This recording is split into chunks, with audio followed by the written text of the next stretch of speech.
pues quien sí está ahí es Santiago Camacho. Como es lógico, sé que sois muchísimos los conspiradores que os emocionéis con sus historias, nosotros también, por supuesto.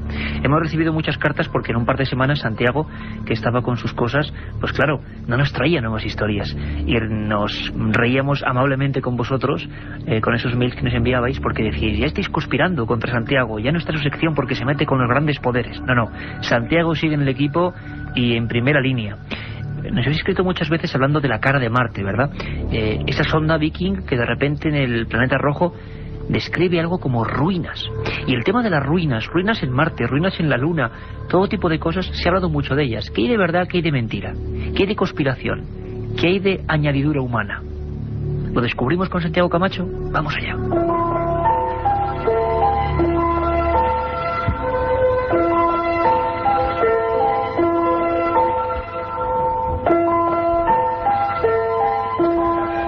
Ya hemos explicado en este programa, en más de una ocasión, las teorías que existen respecto a que la conquista de la Luna fue un simple fraude. Sin embargo, existe otro foco de desconfianza hacia la NASA aún más fascinante, la de quienes opinan que la agencia lleva años ocultando las pruebas de la existencia de vida extraterrestre inteligente.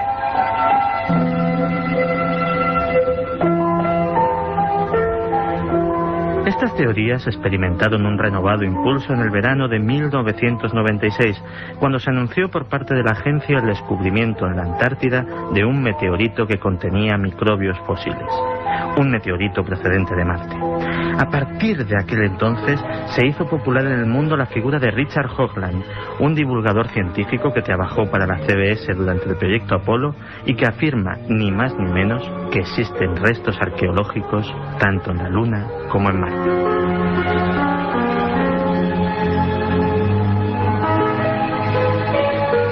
A mediados de los 80, Hoagland, junto con un equipo de técnicos y expertos, investigó en profundidad la llamada cara de Marte, una gigantesca estructura pétrea asombrosamente similar a un rostro humano que descansa sobre la superficie del planeta rojo.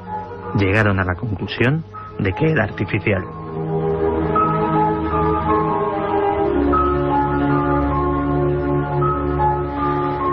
Pero la cara de Marte ya había subido a los altares de la conspiración en 1976, al ser fotografiada por primera vez en la 35ª órbita del Viking 1.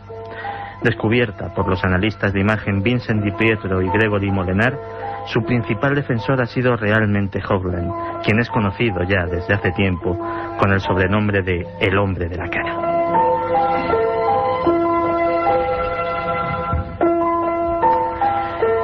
En su libro sobre las ruinas de Marte, no solo habla de la famosa cara, sino de todo un conjunto de restos arqueológicos, pirámides incluidas, capaz de hacer palidecer las glorias del antiguo Egipto. A su alrededor, Hoagland ha creado también una verdadera industria del merchandising, con gorras con la cara de Marte, tazas de café con la cara de Marte, pegatinas, esculturas, pósters y una de las páginas web más vistas de Internet.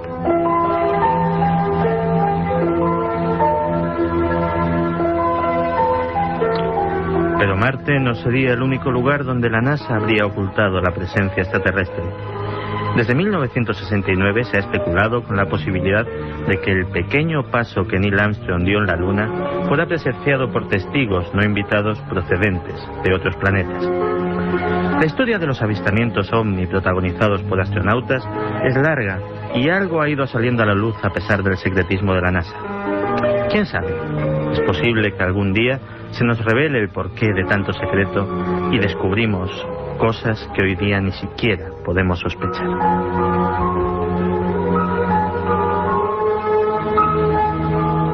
Un viaje en busca del misterio. Milenio 3, en la SER. Si quieres viajar a lo desconocido, no dejes de leer El Archivo del Misterio de Iker Jiménez, los libros del tercer milenio. Colección El Archivo del Misterio de Iker Jiménez, publicado por Editorial Edad. Próximos títulos ya a la venta: La Sábana Santa de Carmen Porter, Casas Encantadas de Francisco Contreras, El Secreto de la Gran Pirámide de Manuel Delgado y Vampiros de Miguel Gómez Aracil. La otra realidad. Milenio 3, en la cadena SER. Estamos de aniversario, aunque ya se ha pasado. Empezamos un 1 de junio, un 1 de junio del 2002. Hoy estamos a día 2, ni más ni menos. Y además de el nacimiento del milenio 3, siendo un poco así presumidos, en broma por supuesto, pasaron muchas más cosas en este gran disco duro, que es la historia del hombre. Tal día como hoy, en 1605, aparece la primera edición del ingenioso hidalgo Don Quijote de la Mancha. Unos años más tarde, en 1875, el logopeda escocés Alexander Graham Bell inventa un micrófono de membrana para su teléfono. 1908, una real orden prohíbe la actuación de las mujeres en la lidia de toros. Hoy hemos hablado de toros, Iker. Era de rigor ponerlo. 1909, primer vuelo en aeroplano con pasajeros. Lo realizó el aviador francés Louis Blériot, con 2 personas a bordo. Ya en 1957, más de 2.000 científicos de todo el mundo, encabezados por el físico y premio Nobel estadounidense Linus Pauling, piden la suspensión de las pruebas con armas atómicas. Desde luego que no lo consiguieron, eso de limitar las armas atómicas. Pasaron más cosas en 1966, Carmen. La sonda lunar Surveyor 1 de Estados Unidos aluniza después de un vuelo de 3 días. En 1967, el periódico Informaciones publica que en San José de Valderas, cerca del restaurante La Ponderosa, más de 20 personas afirmaron haber visto una bola de fuego que recorrió varias veces la zona, volando muy bajo y que acabó posándose a unos 50 metros de ellos, usando una especie de patas de trípode. En el suelo quedaron unas huellas y una zona bastante grande del suelo, como si hubiera sido sometida a una gran temperatura. 1973. El Lute es detenido en el barrio de Juan 23, en Sevilla, con su hermano, el Toto. Y ya en 1989, biólogos italianos encuentran un nuevo y sencillo mecanismo para crear animales transgénicos en laboratorio. Un sinfín de cosas, un 2 de junio, entre ellas una historia apasionante, año 67, el ovni de San José de Valderas, aquí al ladito, cuando esa zona de Madrid era pues campo casi desolado, en los castillos del Marqués de Valderas. Os preguntéis mucho por esa historia de Humo y los ovnis de Alcorcón y de Aluche. Lo contaremos con todos los documentos. Pero si ahora, si os parece, si os viene bien el plan, a estas horas de la madrugada, cogemos la mochila, cogemos la cámara del alma y el micrófono que recoge los sentimientos y vemos eso que es transcurrir la vida y el misterio, en definitiva la radio Milenio 3. Carlos Barroso se ha marchado a Haití, ni más ni menos, y nos va a contar cosas. Agarraos bien, si estáis en la cama, como sé que muchos lo hacéis, subiros la sábana hasta la barbilla, porque vamos a hablar del país de los muertos vivientes. Milenio 3, periodismo de lo desconocido, en la SER. Haití se encuentra en la parte occidental de la isla española, el lugar descubierto por Cristóbal Colón el 12 de octubre de 1492. En 1697 España cedió a Francia ese territorio formado por cadenas montañosas y llanuras en el centro, que se abren hacia el mar protegidas de los vientos alisios por numerosas elevaciones. El café es su principal producto de exportación. El territorio está fuertemente desforestado y la erosión es uno de los grandes problemas que amenazan el terreno. Con una población mayoritariamente rural y con pocos recursos energéticos, la madera es una de las principales fuentes de calor, lo que provoca un aumento de la tala de árboles. La mayor parte de la población, más del 90%, desciende de africanos.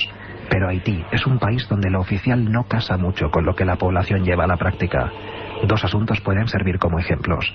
El idioma oficial es el francés, pero la mayoría habla el creol, una lengua que mezcla el inglés, el español y el francés antiguo con elementos africanos. La religión oficial es el catolicismo, pero la práctica del vudú está muy extendida.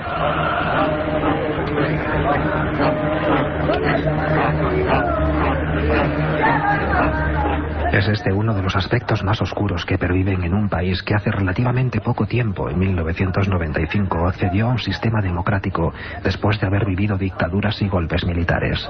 El vudú evoca en Haití un mundo de misterios y rituales en los que se mezcla de manera siniestra la creencia cristiana con antiguas prácticas africanas. un mundo en el que la magia negra, los cánticos, los bailes y el sonido de los tambores se mezclan en una interminable muestra de irracionalidad. Los Hungan, o brujos que dominan las técnicas del vudú, son los encargados de planificar los rituales. Ellos ofrecen sacrificios de animales, fabrican las muñecas de trapo en las que se clavan alfileres para provocar el dolor a la persona que representan, y dominan las técnicas de zombificación, con las que controlan totalmente la voluntad de las personas sometidas. Esto se consigue gracias a un compuesto llamado polvo zombie, elaborado a base de plantas, huesos humanos, tarántulas, sapos venenosos, gusanos y una toxina que se encuentra en el pez globo, un veneno muy potente que genera este animal en los ovarios de las hembras. Solo con inhalar este polvo se pasa de la vida a la muerte y después de la muerte a la vida de forma progresiva.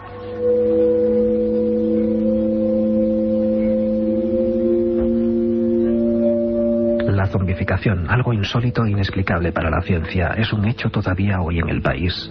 Bien, es verdad que antaño la existencia de los muertos en vida estaba más extendida, pero los casos constatados son relativamente recientes. En 1962, Clarivius Narcís comenzó a sentirse mal de manera inexplicable. En el hospital, sin apenas poder respirar, sus constantes vitales fueron apagándose poco a poco. Clarivius pudo oír cómo los médicos daban el pésame a su hermana que le acompañaba, cómo le cubrían con una sábana, cómo le introducían en el ataúd mientras sus familiares lloraban, y sobre todo, cómo la tierra caía sobre la tapa de su ataúd.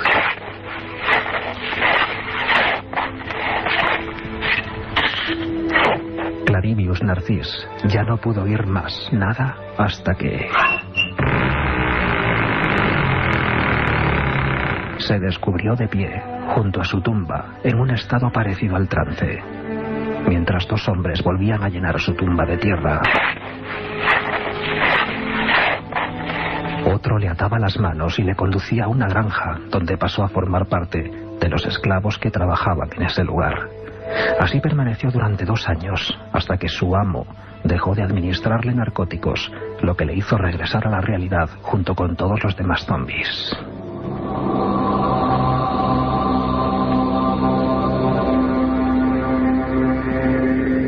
Historias como esta se repiten en Haití de manera casi incesante. Cuenta una leyenda que un brujo lanzó una maldición contra una joven que le rechazó. Al poco tiempo la muchacha murió. Para introducirla en el ataúd demasiado pequeño para ella, tuvieron que doblarle el cuello. Uno de los asistentes a su funeral le provocó una pequeña quemadura en el pie. Al poco tiempo, la joven fue vista acompañando al Hungan que la maldijo. Años más tarde, la chica apareció en su casa, explicando que el brujo se había arrepentido y había liberado a todos sus zombies. En Haití no es difícil encontrarse tumbas abiertas en los cementerios y ataúdes reventados por doquier. Aún hoy, los haitianos tratan de asegurarse de que sus familiares fallecidos no serán convertidos en zombies. Se endeudan para comprar lápidas muy pesadas, entierran los cadáveres en los patios de sus casas, rematan los cuerpos para asegurarse de que están realmente muertos, o velan las tumbas durante varios días, seguidos hasta convencerse de que el cuerpo ya está descompuesto. Cualquier cosa para evitar que sus personas más cercanas acaben convirtiéndose en máquinas de carne y hueso a las órdenes de un brujo del vudú.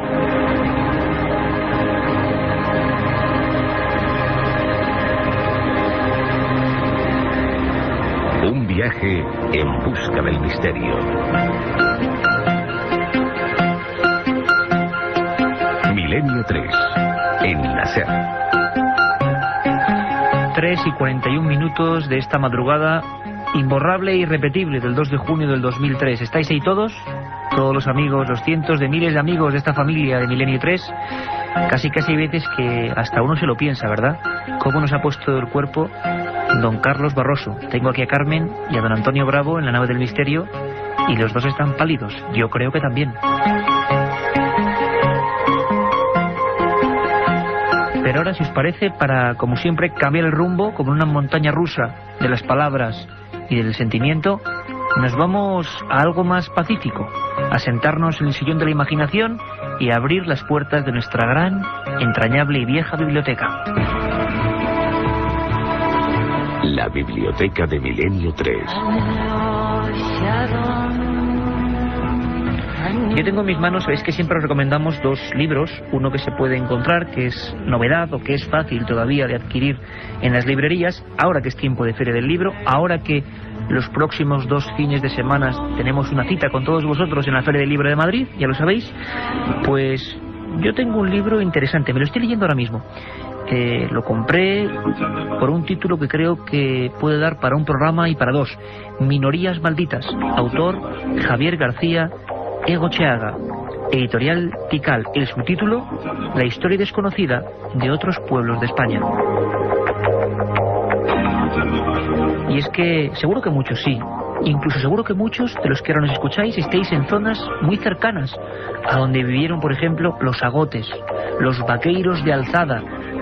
O quién no se acuerda, ahora ya han pasado un poco casi de moda, desgraciada moda para ellos, porque eran carne de páginas de sucesos, los quinquis, los quincalleros. ¿Qué fue de los pasiegos que decían que vivían como en otra remota era en el magnífico Valle del Pas de Cantabria? Los enigmas de los maragatos, culturas dentro de culturas que fueron apartadas, ignoradas, temidas, microsociedades al margen, como podrían ser, por ejemplo, aunque aquí en este libro no se incluye, un día haremos un especial, ojalá desde allí, los urdanos, los habitantes del bello y terrible a la vez paraíso maldito de las Urdes. Agotes, margatos, vaqueiros de Alzada, no se incluye aquí, pero también existen los brañeros de Logrosán, pueblos malditos. Ya lo sabéis, un interesantísimo estudio. Hacen falta cosas como esta. Hacía por lo menos 25 años desde que publicara Juan García Tienza Pueblos Malditos Españoles, que no tenemos una biografía de esas otras razas y culturas que conviven con nosotros y de las que apenas quedan recuerdos de algunas de ellas. Pero los hay en las piedras y en los caminos. Si queréis, si os apetece, os planteo pronto un programa, quizá en verano, en un nuevo horario, quién sabe. Pueblos Malditos de España. Apetecible, ¿verdad? Es la recomendación, Minorías Malditas, Javier García Egocheaga. ¿Y tú, Carmen, qué tienes? Veo una portada espectacular de la Editorial Planeta, por ahí. Pues si antes nos ha puesto los pelos de punta Carlos Barroso, yo creo que el libro que traemos hoy también es un caso para ponerlos. Los demonios de Ludun. El autor Aldous Huxley, la editorial Planeta, y fue publicado en el año 1980. En alguna librería de viejo todavía queda algún ejemplar de Los demonios de Ludun. En este libro el autor habla sobre un supuesto caso de posesión demoníaca acaecido en el año 1631 en la aldea francesa de Ludun. Allí, según dice Huxley, las monjas de un convento de Ursulinas aseguraban estar poseídas por demonios que les engendraban espantosos impulsos hacia el párroco local, hombre culto y hermoso, adorado por las mujeres de la aldea y detestado por sus maridos. Las religiosas aseguraban que toda la culpa la tenía el sacerdote, Urbain Grandier. Este, tras pasar por muchos interrogatorios, fue acusado de hechicería, juzgado, torturado y al final Iker fue quemado vivo en la hoguera. ¿El propio sacerdote? El propio sacerdote. Se creían que... Caramba. Por unas historias amorosas que había también entre sacerdotes y religiosas, pues al final montaron todo este espectáculo porque era así y no era una posesión demoníaca, vamos. Yo, por lo que he podido investigar, se trataba más de histéricas que de otra cosa. De este caso se han hecho además una ópera que lleva el mismo título que el libro, 2 películas tituladas Madre Juana de los Ángeles y los Diablos. En definitiva, hay que ver una obra en la que se mezcla la brujería, la demonología, la superstición y la mística del siglo XVII. Pues hoy, a pesar de que un libro sea nuevo y otro sea viejo, ambos viajan a el ancestro, lo atávico, lo antiguo. Uno, Carmen, Los demonios de Ludum, Editorial Planeta. Autor Aldous Huxley. Aldous Huxley. Y Javier García Egocheaga, Tikal, Minorías Malditas, la historia desconocida de los otros pueblos de España. Yo creo que hemos tenido casi de todo. Hemos empezado con toros, hemos seguido con una historia apasionante relativa a Marte, nos hemos marchado ni más ni menos que a Haití. ¿Qué os parece si conectamos todos los teletipos, si esta nave del misterio se convierte en una central de información y os damos todas las notas importantes que en torno al mundo de lo desconocido ha ocurrido en todo el planeta? ¿Tenemos preparados ya los corresponsales? Sí, vamos allá, el informativo. Milenio 3, con Iker Jiménez, en la cadena SER.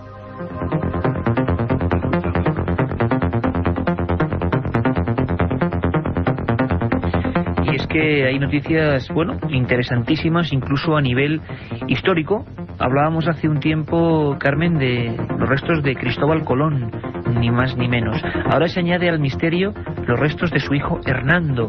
Muy poco se sabe, es increíble, del descubridor de América, de ese hombre que en un principio creía haber descubierto la India, y algunos estudiosos sostienen incluso que murió creyendo que había descubierto la India, no América. Bueno, ¿qué pasa con los restos de Cristóbal Colón, atentos todos, y de su hijo Hernando, Carmen? Especialistas del Departamento de Medicina Legal de la Universidad de Granada exhumarán hoy los restos de Cristóbal Colón y de su hijo Hernando Colón, que se encuentran en la Catedral de Sevilla, para aclarar su autenticidad. El director de la investigación, el profesor José Antonio Lorente, dice que tras una primera identificación mediante el análisis genético del ADN de los huesos de Colón y su comparación con los de su hermano, su hijo o de otros parientes, se procederá a la investigación secundaria, que podría confirmar la hipótesis de que el descubridor era hijo del príncipe de Viana. Por su parte, el historiador Marcial Castro afirmó que esta prueba servirá para demostrar si el almirante está enterrado en Sevilla o, por el contrario, en el Faro de la República Dominicana, donde hay otra tumba en la que se dice que está enterrado el navegante. Y es que el enigma de Colón, bueno, daría, yo siempre sabéis que es mi eterna cantinela, para otro programa. Llevamos casi 100 programas, creo que este es el 91, y no hacen más que surgir temas. Es maravilloso. El enigma de Colón. Yo os propongo, si os parece, otra propuesta, ¿vale? A todos vosotros. Antes de Colón, dicen que, por ejemplo, un vikingo terrible, Eric el Rojo, fue el primero en llegar de Groenlandia a América, el primero en pisar esa terra incógnita. ¿Será verdad? ¿Será mentira? Os propongo ese programa. ¿Lo aceptamos? Vamos allá. Pero hay noticias, y noticias bien contrastadas, con corresponsales de la cadena SER desde el lugar de los hechos, como va a ocurrir ahora, que nos dejan un poco consternados, ¿no? A veces la realidad supera cualquier ficción. En Argentina, escuchad bien, afirman haber captado señales no del espacio, Carmen, sino del interior de la Tierra. Los científicos argentinos aseguran haber captado señales radioactivas y niveles de electricidad provenientes de la profundidad de la Tierra, en una zona de la precordillera de los Andes, donde frecuentemente se producen avistamientos de objetos volantes no identificados.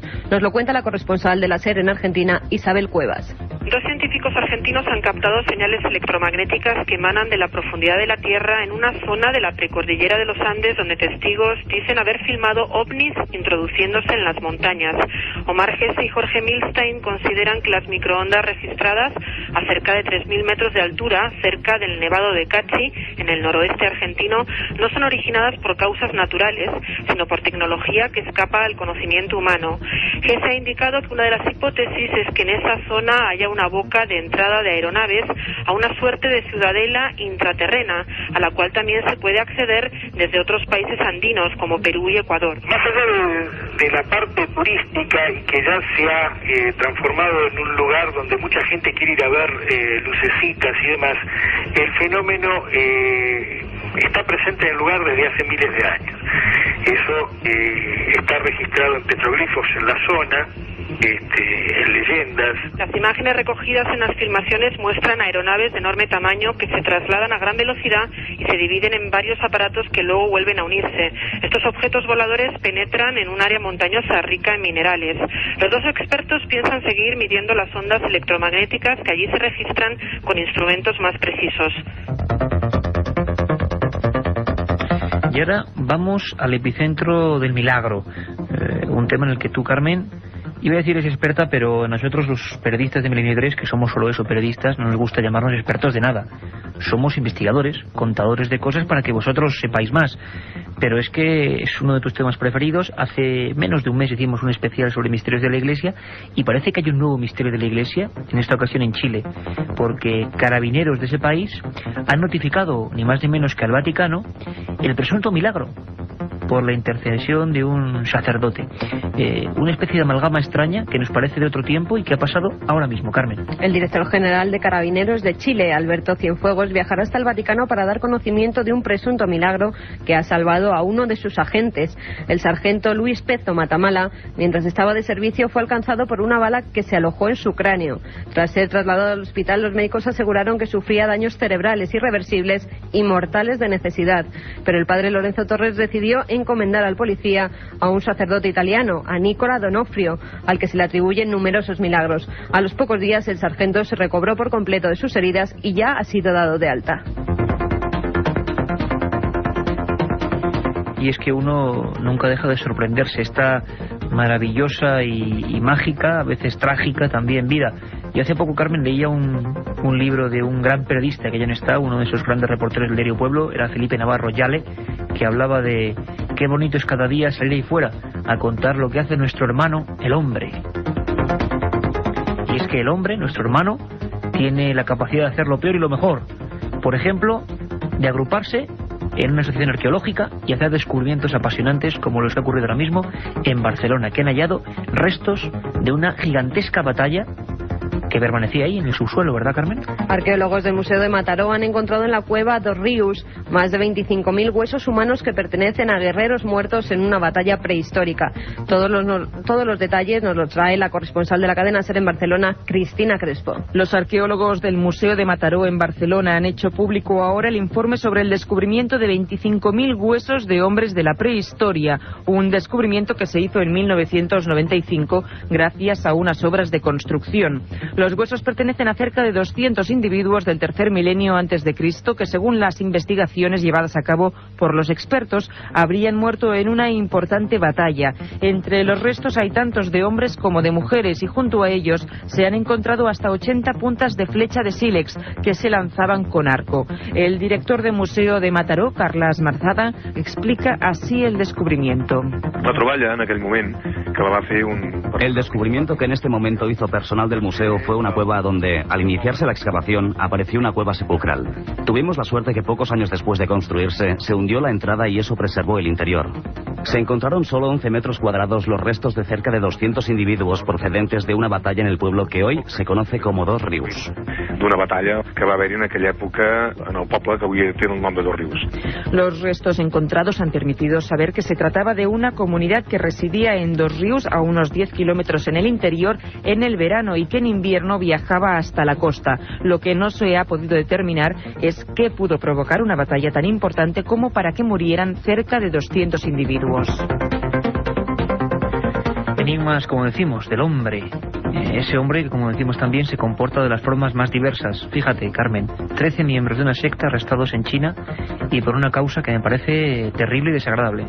13 miembros de la secta de inspiración cristiana Mentui fueron arrestados en la provincia de China de Hunan por proselitismo, por aprovecharse de la epidemia de neumonía atípica. Terrible, Iker.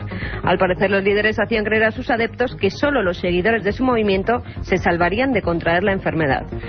Menuda forma de utilizar, como siempre han hecho las sectas, o muchas de ellas, ¿no? No hay que culpar a todas, pero como han hecho la inmensa mayoría de ellas, de cualquier sentido y religión, aprovecharse de los miedos, de los terrores, sobre todo de la ignorancia. Solo hay una forma de luchar contra las sectas y contra la ignorancia, que es intentar entre todos, pues, saber un poco más. Y ahora, si os parece, vamos ya con los mails, lo que nos habéis enviado durante todos estos últimos días a milenio3@cadenaser.com. Carmen, tienes ahí un buen fajo de papeles, cada uno de ellos con una pregunta, con una historia, con una crítica a veces. Antes de nada, si te parece, por si acaso, porque hemos seguido recibiendo hasta ahora mails de gente que no ha podido apuntar las fechas. ¿Te parece y os parece que os lo repitamos? Vamos a repetir, de la no hay Feria del ningún Libro. problema. Vamos allá, estamos a vuestra disposición. Iker Jiménez estará firmando en la Feria del Libro de Madrid el sábado 8 de junio en la caseta 87, el 14 de junio en la librería Salamanca en la caseta 367 y el domingo 15 de junio en la caseta 47. Por mi parte, yo estaré el sábado 14 de junio, todo es por la tarde, de 6 a 9 de la noche, estaremos dispuestos para todos y estaré en la caseta número 87. Y además los amigos del Archivo del Misterio, como Manuel Delgado o Francisco Contreras, estarán creo que también los viernes incluso, es decir, de viernes a domingo. Si os dais un garbeo por la Feria del Libro, será un placer pues que parte de este equipo de personas que está a vuestra disposición, como decimos, y que quiere informar lo mejor posible, y bueno, estrechemos vuestras manos y compartamos un momento de cultura y de amistad y nos veamos los rostros. Vamos Vamos allá, Carmen. ¿Qué nos han escrito, qué nos han dicho? Ante todo, Iker, dar las gracias a todos los amigos de Milenio 3 que nos han felicitado. Sin ellos no hubiera sido posible que cumpliéramos este año y pensamos compartir con ellos muchos más si nos dejan. Y ahora vamos con los mails. Ángel Tato Bermejo nos dice: hola Iker y todos los que hacéis posible Milenio 3. Quería proponer un tema para que lo tratéis en alguno de vuestros fantásticos e inigualables programas. Este no es otro que el controvertido y nunca bien aclarado tema de viajar en el tiempo. Viajar en el tiempo. Mira, hace bien poco, compañero, ha salido una noticia que publicó, creo que el Time incluso, y eso le dio un carácter, ¿no?, de importancia, y era una especie de leyenda urbana moderna de un jugador de bolsa que estaba haciéndose absolutamente rico, que le investigaron porque era imposible que ganase tanto y afirmó haber venido del futuro. Al final parece que es una leyenda urbana, por supuesto, pero ¿todos son leyendas urbanas? ¿Ha habido gente que lo ha intentado? La ciencia ahora mismo dicen que en la URSS, en la antigua Unión Soviética, hoy en Rusia, se están haciendo pruebas de este tipo. ¿Está ocurriendo ahora? Haremos un programa. Después de estas horas de fútbol nos gustaría conectar rápidamente con dos puntos informativos. La expectación es tremenda. De nuevo una imagen, después de la tragedia de las Torres Gemelas, vuelve a colapsar los informativos de todo el mundo, sin discusión. Vamos a saludar en Washington a Javier del Pino para saber sociológicamente cómo sigue afectando, más o menos unas 36 horas después del incidente, a ese país. Lo haremos de una forma concreta porque luego también nos sumergiremos en Internet, un mundo. La diferencia de cuando ocurrió la tragedia del Challenger es que no había Internet, y ahora ya se puede decir que se está supurando ya las primeras teorías conspiranoicas, seguramente falsas, por supuesto, pero es curioso ver cómo también muchas personas, millones de ellas interconectadas en la red, empiezan a especular por su cuenta con qué habrá ocurrido. Escuchamos a Javier del Pino. Buenas noches. Buenas noches. Dicen los sociólogos que Estados Unidos lleva algo más de un año preparado para sobresaltos. Desde el 11 de septiembre a veces da la impresión de que el tiempo que pasa es tiempo en el que no ha pasado nada, porque todos daban por hecho que habría más atentados. Pero el país no estaba preparado para esto. Hace 17 años, cuando explotó el Challenger,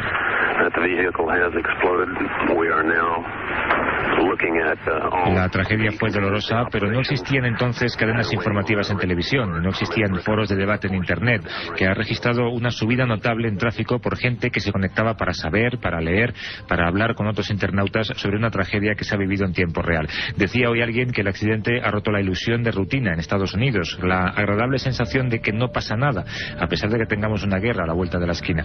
Hay quien destaca también una casualidad, que la hora en la que explotó el Columbia coincidiese casi exactamente con el momento en el que un avión se estrelló contra una de las Torres Gemelas en Nueva York.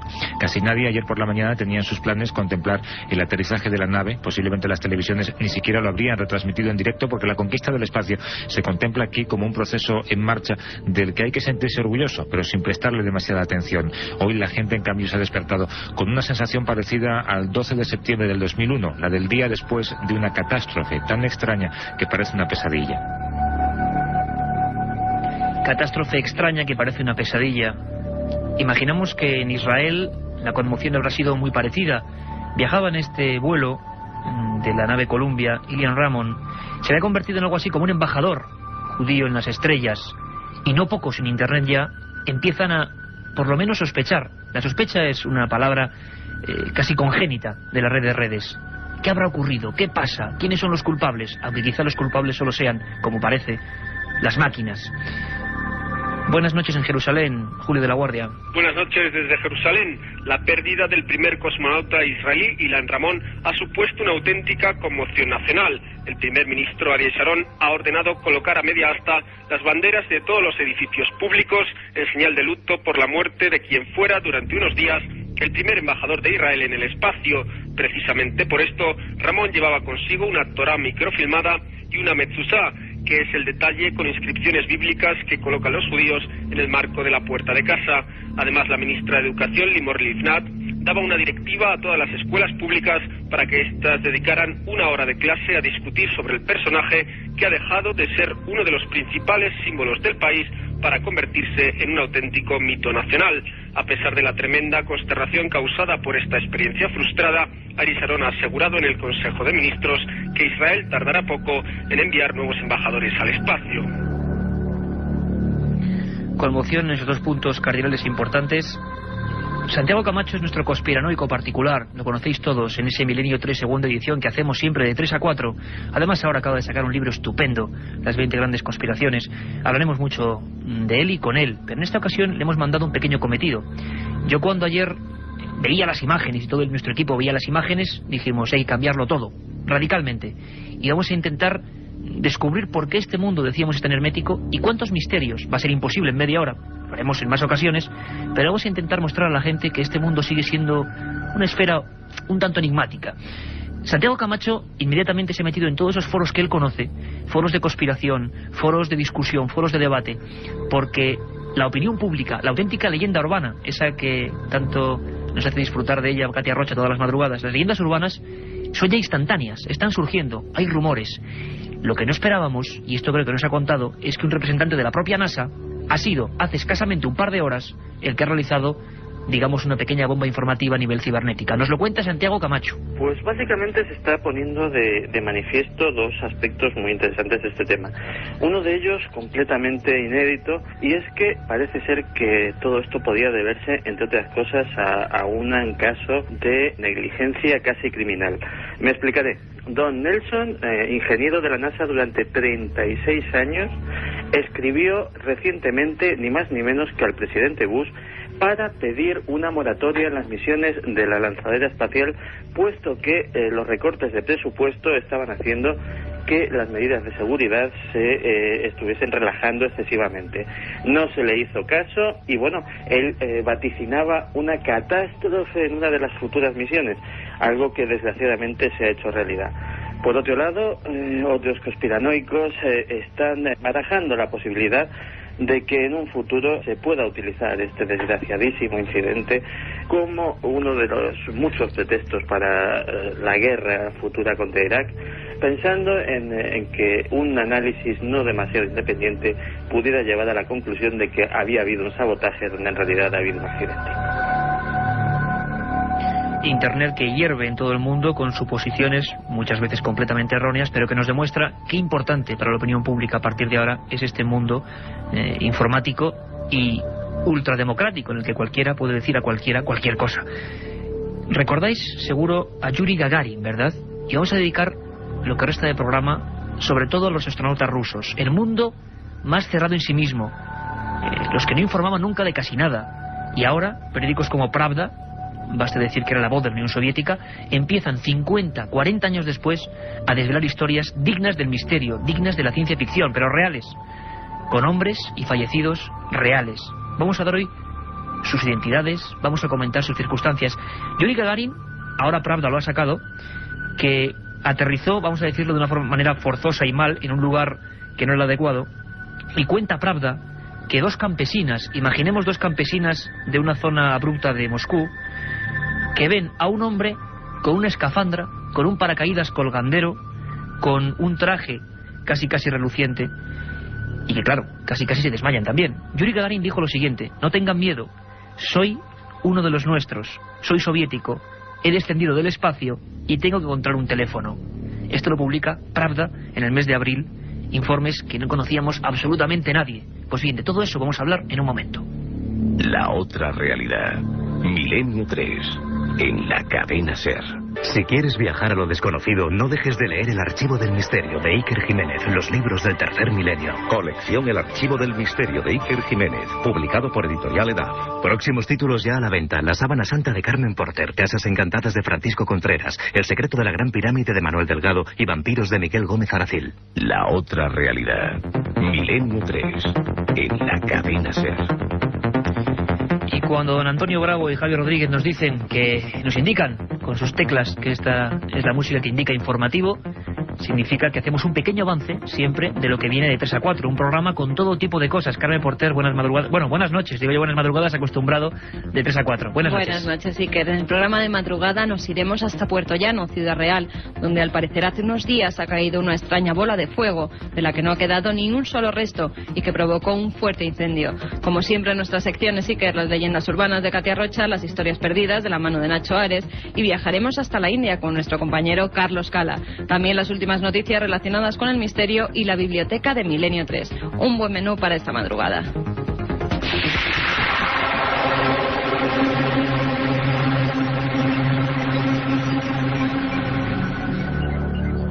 Hablábamos de antes de Yuri Gagarin, un auténtico héroe nacional que ahora quizás se ha visto un poco soliviantado por informaciones realmente dramáticas. ¿Quién ha hecho estas informaciones al diario Pravda o quién ha ayudado a conseguir esta información claramente misteriosa y conspiranoica, como diría nuestro compañero Santi Camacho? Bueno, ha sido Mikhail Rudenko, ingeniero, y esto es tremendamente soviético, porque vean cómo suena, de la Oficina Conceptora Experimental 456 de la región de Khimki. Él asegura que en el cosmódromo Kasputin Yar, en la región de Astrakhan, fueron lanzados al espacio 3 personas antes que Yuri Gagarin. Yuri Gagarin, como sabéis, es el hombre que tiene a gala y que la humanidad sabe y conoce que orbitó en el espacio. Pues bien, había 3 nombres y 3 fechas: 1957, 1958 y 1959. La última de ellas 2 años antes de Yuri Gagarin. Y en los expedientes de los gobiernos soviéticos 3 nombres. Terrible, ¿verdad? X1, X2 y X3. 3 siglas, 3 nombres, 3 hombres reventados en el espacio. Hoy sabemos sus identidades. El primero, Alexis Ledovsky. Su cuerpo explotó a 200 millas en una nave tipo Vostok, siempre según las informaciones del diario Pravda. Sherenti Sivorim fue el segundo mártir de la conquista del espacio por los cosmonautas soviéticos.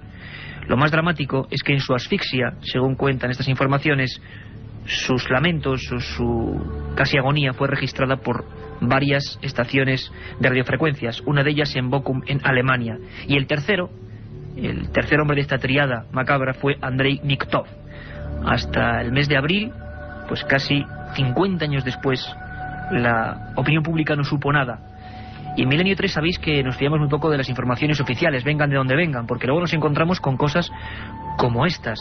En el año 1961, Valentin Bondarenko murió en otra prueba del llamado prototipo Vostok. Se cuenta que la atmósfera de su nave se incendió, quedó carbonizado. ¿Y sabéis hasta cuándo nos hizo público este hecho? Hasta que el periódico Izvestia lo sacó en octubre de 1986. Como siempre, y además, lógicamente, con un mayor ingrediente de misterio, el mundo de la aeronáutica rusa fue algo casi tomado como proceso de guerra fría contra Estados Unidos. Las informaciones no llegaban. Mientras las naves norteamericanas tenían el apoyo de todo el mundo, pues los rusos no se encontraban con esa amabilidad. Hubo un primer mártir que no pudo ocultarse, un hecho dramático que muy pocos conocen. Lo conoce perfectamente, cómo no, el que fue director de los proyectos de naves espaciales de la NASA en España, don Luis Ruiz de Gopegui, y nos recuerda la historia del comandante Kamarov, una historia tremenda.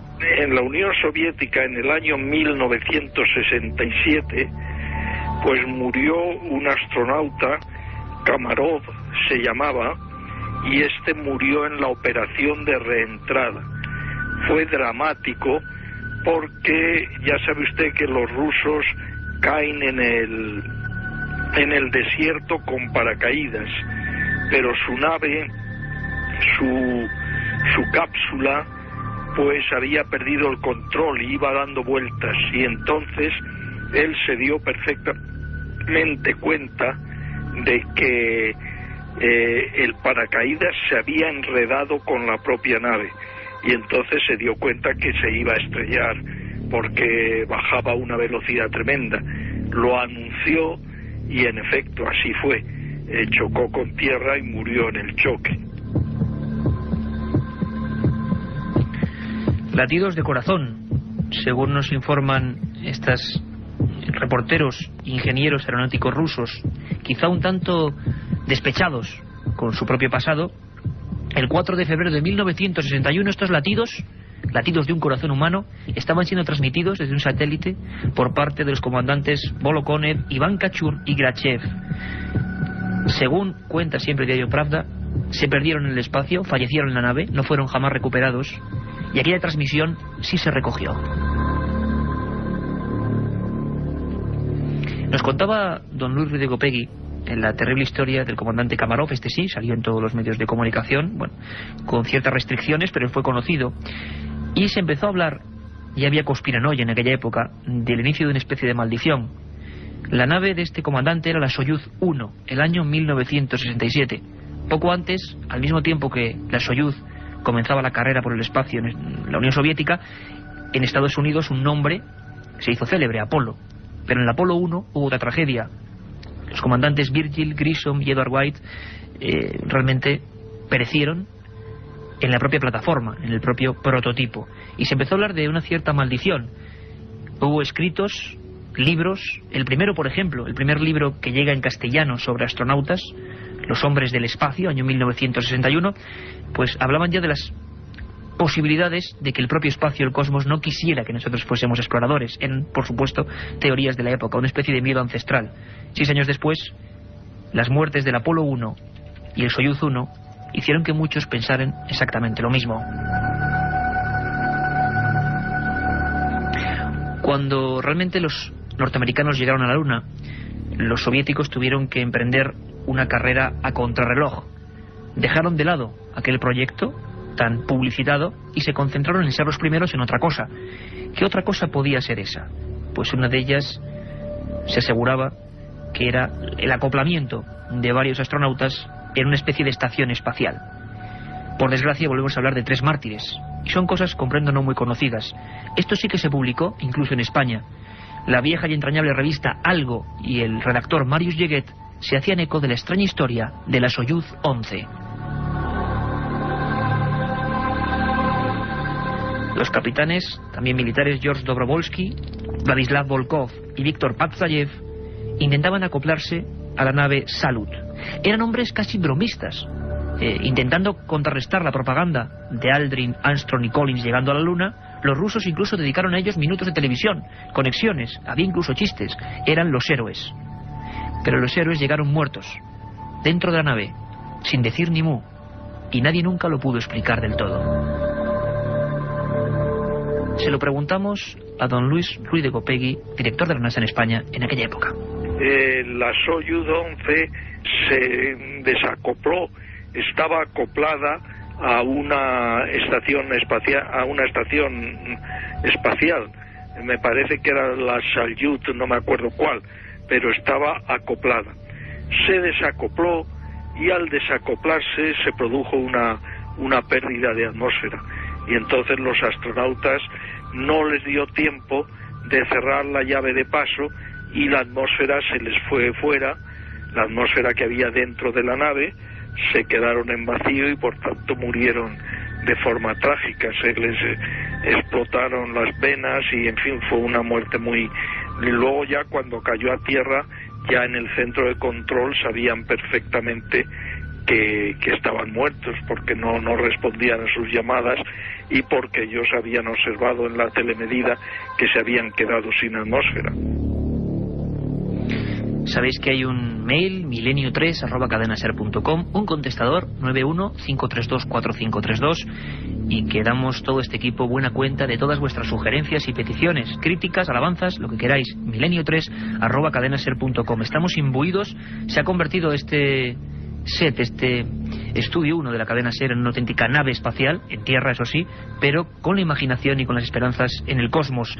Hablábamos de esas 3 muertes y yo me imagino a los reporteros incluso de televisión, a las personas ingenieras aeronáuticas rusas, cuando no comprendían cómo Volkov, Dobrovolsky y Patsayev no respondían, cómo habían sido tan ufanos en lo que era el trayecto de vuelta y cómo durante horas no respondían, casi lo que ocurrió desgraciadamente con el Columbia. En este caso el drama fue mucho mayor.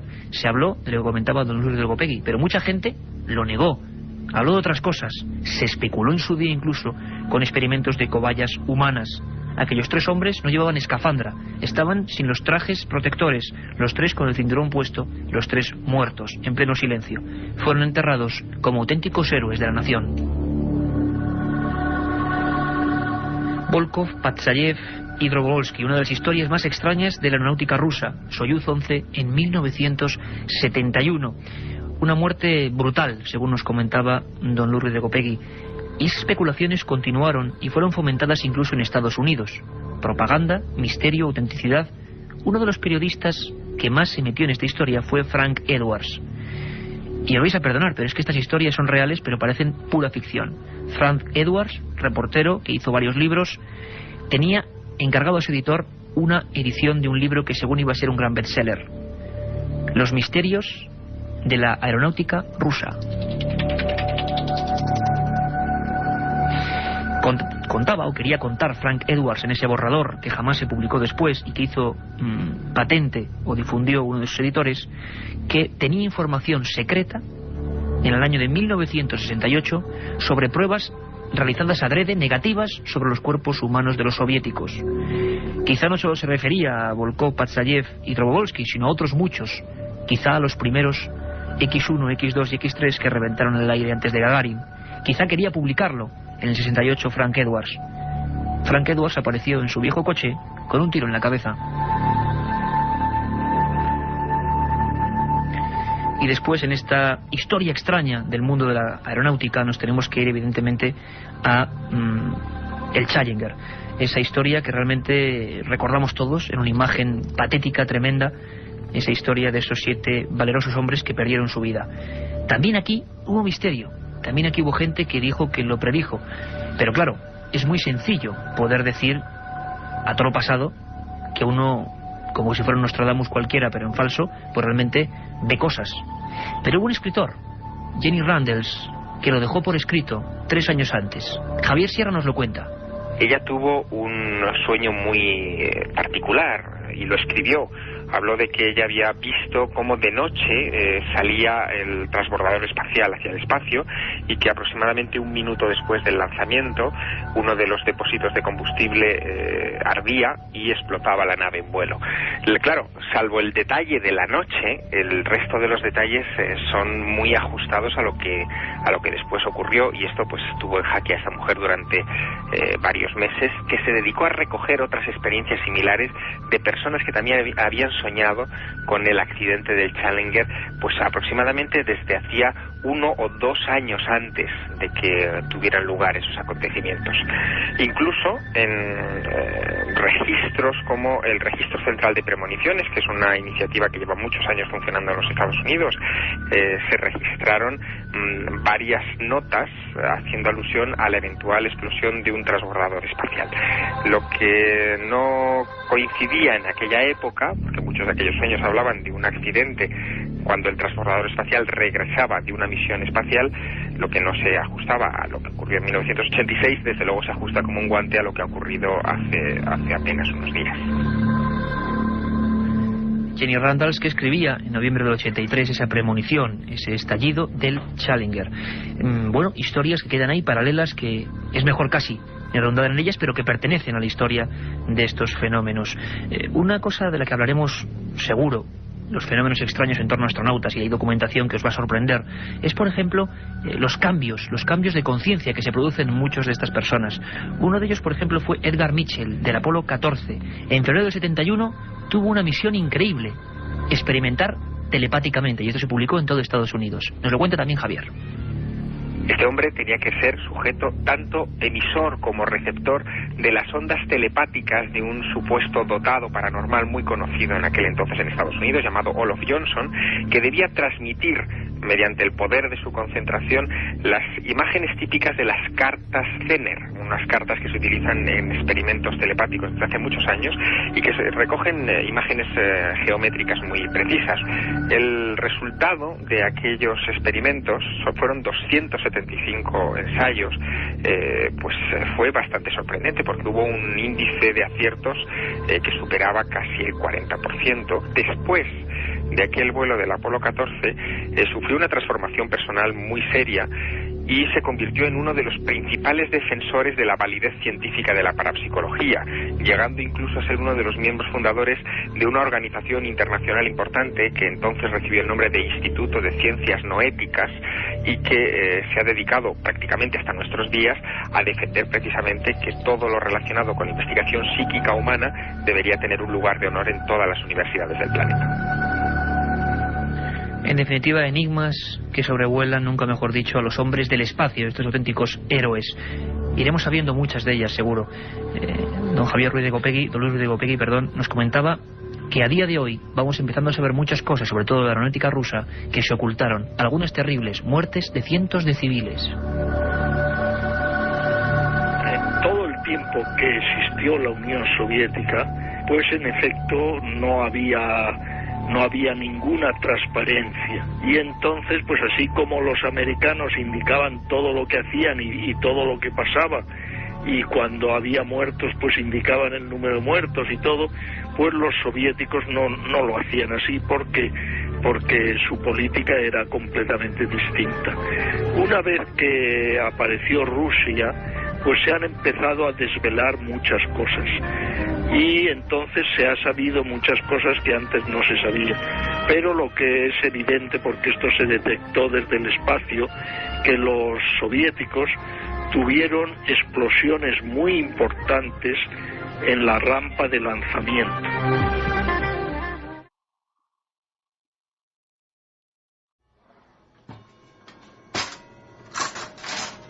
Un sol de justicia caía sobre los muros encalados del malagueño barrio de Capuchinos.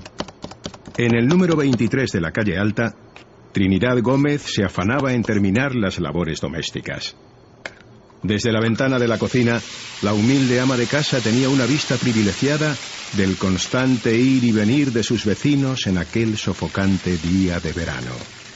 Trini, eso huele que alimenta. Hola, María. Llevo toda la mañana picando la carne. Entre eso y la colada ya se me ha ido mediodía. Hace nada que han sonado a las 12:30 en el reloj de la plaza. ¿Qué me dices? Pues yo no lo he oído. Y todavía tengo que acabar de hacer las camas y tender la ropa. Ya nos veremos. Oye, espera. ¿Te puedo dejar un momentito a la niña?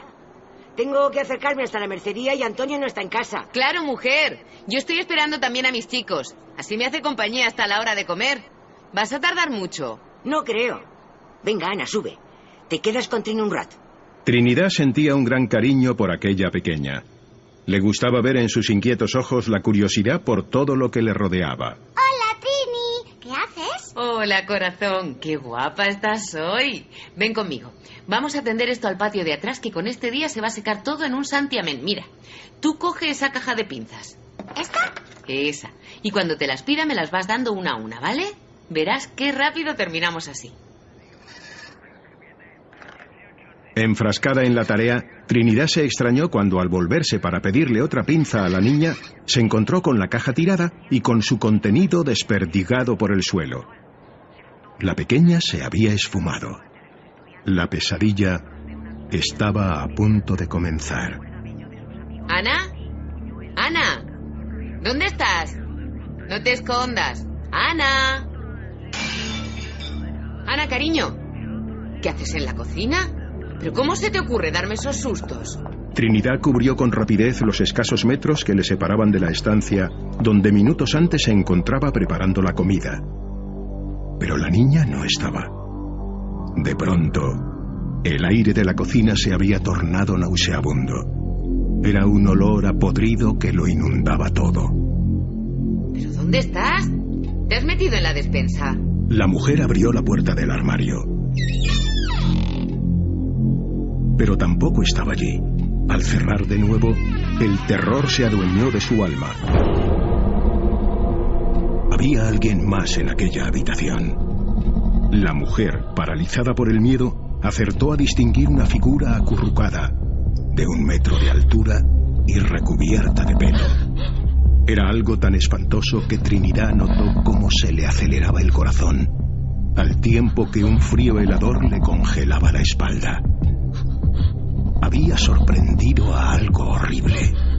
En la cabeza, desproporcionada para su tamaño, resaltaban 2 ojos enormes, brillantes y amenazadores, que la escrutaban, que la miraban fijamente. Trinidad permaneció paralizada como un maniquí.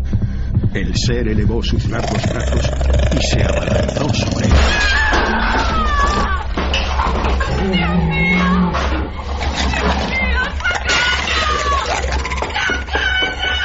La mujer, en un acto reflejo para escapar del monstruo, corrió por el pasillo.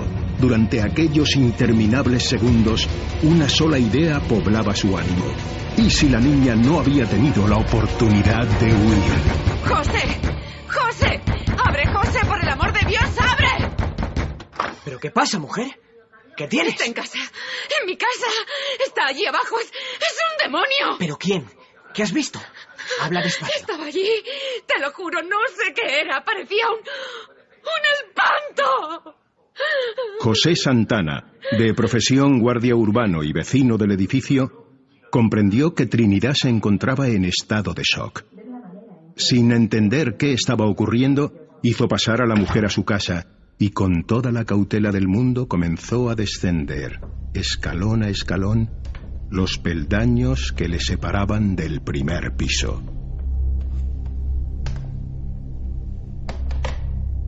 A pesar de ser hombre fornido, José sintió la conocida punzada del miedo, pero un miedo diferente a los muchos que había sentido en su vida. El descenso de aquella escalera se le hizo eterno. Aferrado a una barra de hierro, el señor Santana penetró en la oscuridad del rellano. Una negrura completa que tanteó con su recia defensa. ¡Un monstruo! ¡Está ahí! ¡Miradlo!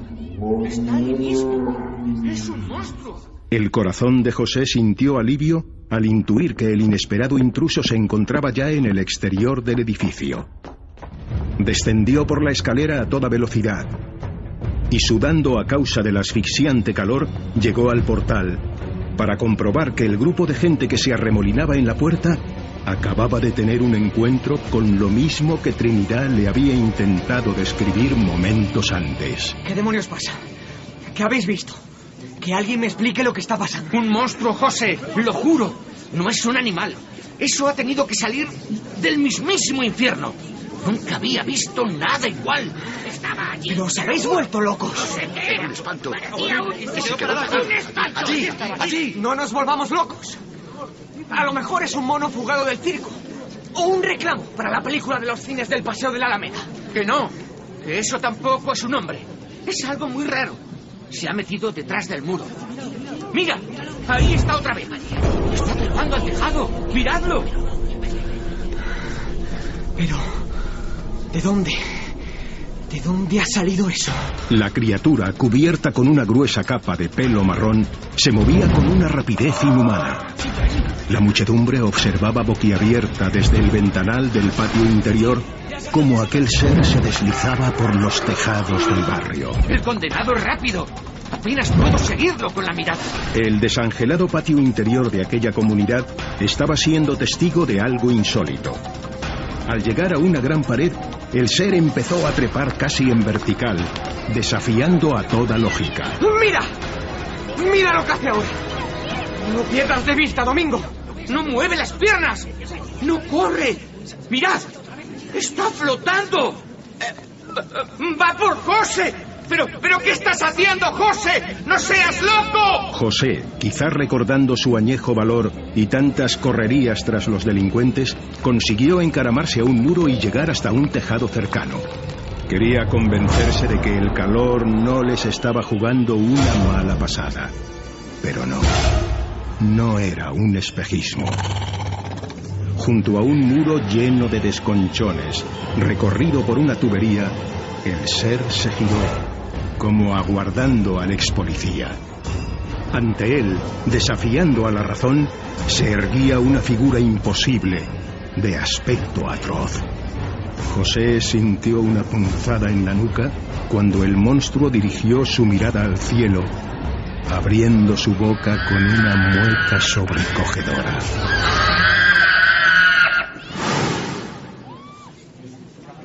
De repente, José Santana lo perdió de vista y durante unos segundos quedó rígido como una estatua, desbordado por todo lo que estaba viviendo. La criatura se había esfumado ante sus ojos como si hubiese atravesado el muro limpiamente. ¿Dónde? ¿Dónde ha ido? ¿Lo veis? ¿Lo veis desde ahí abajo? ¡Se ha esfumado! ¡Ha desaparecido delante de ti! ¡Baja de una vez, por Dios! ¡Puede estar en cualquier sitio! ¡Puede atacarte por la espalda! José obedeció. Con las piernas temblorosas y el rostro demacrado, fue desandando sus pasos muy despacio, sin dejar de mirar a aquella recia pared. Los vecinos, aterrados, seguían la escena sin apartar sus ojos del lugar donde segundos antes el espanto de capuchinos se había evaporado. ¿Qué es eso? Está ahí otra vez, detrás del muro. ¡Cuidado! Niño, corre al cuartelillo y avisa. ¡Cuidado, José! No, quietos. hagáis ni un solo ruido. Todos quietos. Muy despacio, José fue acercándose al borde del muro.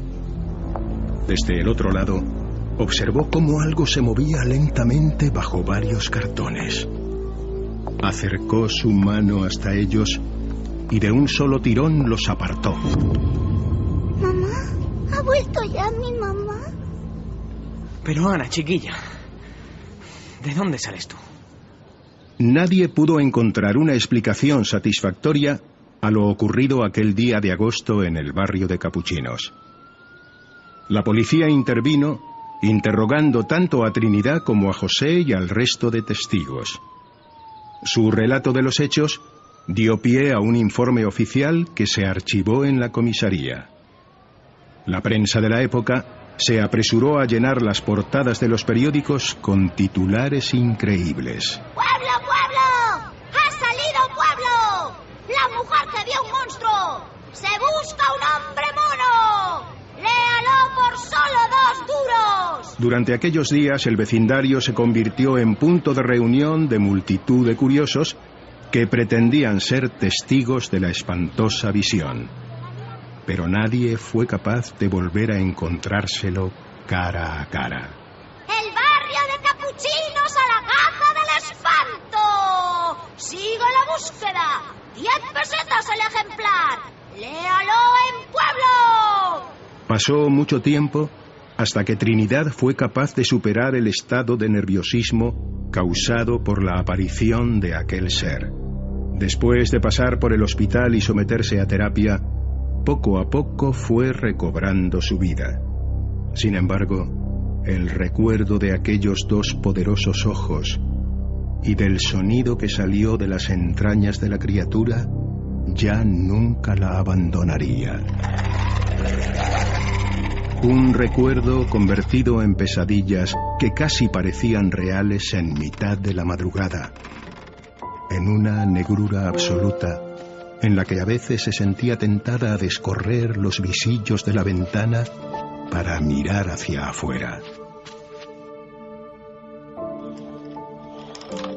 Pero el miedo, sabio consejero, nunca le dejó hacerlo. En la soledad del pasillo, algo siempre le obligaba a girar sobre sus talones y regresar a la cama sin atreverse a mirar al patio.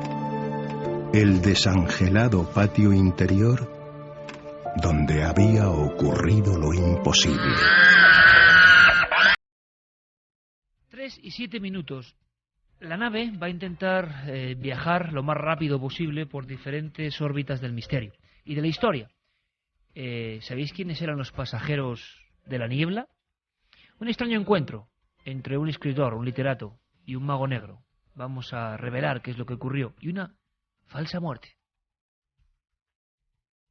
Bueno, aunque podríamos decir 2 falsas muertes, y lo vais a entender enseguida con Santiago Camacho. También tenemos que viajar al Sol, porque algo está ocurriendo ni más ni menos que en el astro rey.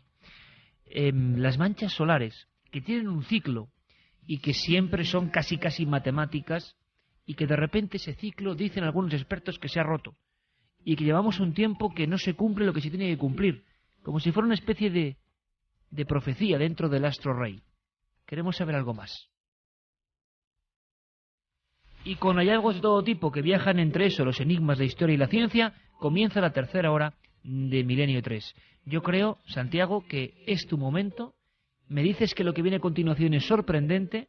Sé un par de datos y no me lo puedo creer. Directamente digo que no me lo puedo creer, pero todo tuyo, compañero. La compasión es un pecado capital. Sentir compasión por los débiles es una traición a la naturaleza. El fuerte solo podrá triunfar si consigue eliminar al débil. Yo he seguido fielmente esa cruda y férrea ley, negándome a sentir compasión. Y he reprimido las sublevaciones internas, como las revueltas de individuos de otras razas con brutalidad y sangre fría. Esa es la única vía posible. Los moros, por ejemplo, matan a golpes a los intrusos que invaden su territorio. Y si eso es válido para los monos, aún lo es más para las personas.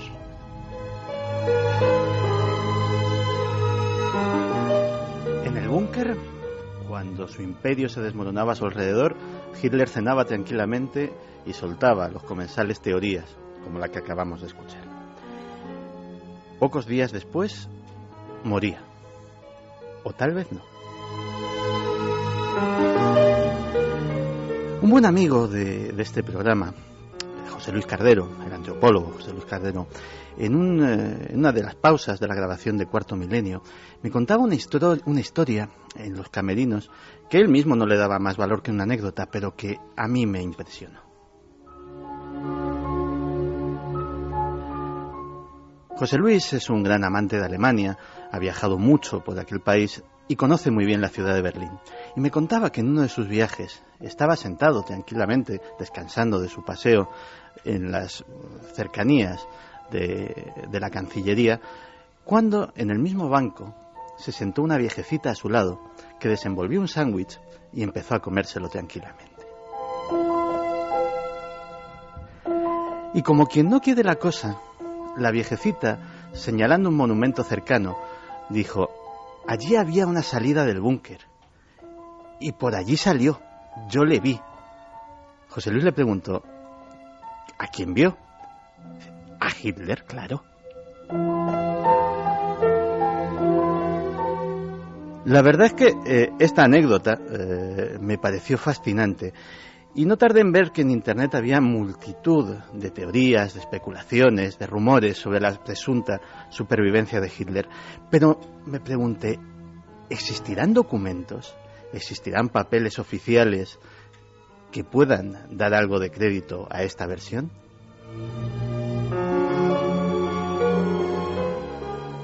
Y los encontré. En julio de 1998, el FBI hizo una desclasificación de estas que hacen los norteamericanos de papeles, en los cuales había algunos muy interesantes. El 14 de agosto de 1945, J. Edgar Hoover recibió un informe de uno de sus agentes sobre el presunto desembarco en Patagonia, cerca de la localidad de San Antonio, de un submarino alemán, el cual llevaba ni más ni menos que a Adolf Hitler como pasajero. Aquel submarino fue visto por Gisela Bocci, una ahora anciana, que nos cuenta su historia. Antes de sentarme a ticket, me sentaba ahí, tenía el palo de verno así, miraba por la ventana siempre. Para descansar la vista hay que mirar lejos, dice. Y miré y estaba el submarino por allá lejos. ¿Eso en qué año era? Más o menos. Más o menos del año 46, 47, por ahí. ¿Y lo vio en la bahía? En la bahía estaba. ¿Estaba navegando? Navegando. Y se sintió un ruido de avión de este lado que venía corteando al mar y se fue evacuado al submarino. ¿Usted lo vio sumergirse? Sí, lo vi. Pero es que por aquellas mismas fechas ni siquiera la prensa estaba de acuerdo con que Hitler hubiese muerto. La agencia TASS, en el 2 de mayo de 1945, la agencia de noticias soviética, decía así: el suicidio de Hitler es una nueva treta fascista para propagar la noticia de la muerte de Hitler. Los fascistas alemanes quieren dar a entender que Hitler ha abandonado la escena y se retira entre bastidores. Las autoridades aliadas se hallan lejos de estar convencidas de que Hitler haya muerto en realidad, y aun aquellos que aceptan este anuncio controvertido no creen que el Führer haya perecido en su puesto de comando de la Cancillería. También, el 18 de julio de 1945, la agencia de noticias United Press decía lo siguiente: en numerosas esferas oficiales de la capital se insiste en que el jerarca Hitler nazi desembarcó en Argentina el 30 de julio último, traído por el submarino U-530. Se inclinan esas esferas a dar crédito a la versión de que un bote de goma que ha sido hallado en Mar del Plata fue el que desembarcó a Hitler.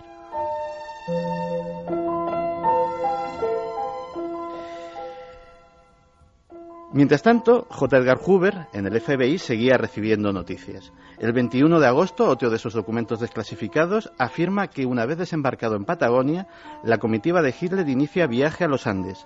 Hitler está afeitado, ha perdido su bigotito y visiblemente demacrado. Hay más informes, no solamente de esa fecha, sino anteriores. El general Ladd era el jefe de la OSS en Argentina, de la antecesora de la CIA, la Oficina de Servicios Estratégicos, y ya avisaba un año antes, el 4 de septiembre de 1944, que todo estaba listo en Argentina para recibir a un Hitler fugado. Todos los preparativos, según la Oficina de Servicios Estratégicos norteamericana, estaban ya hechos.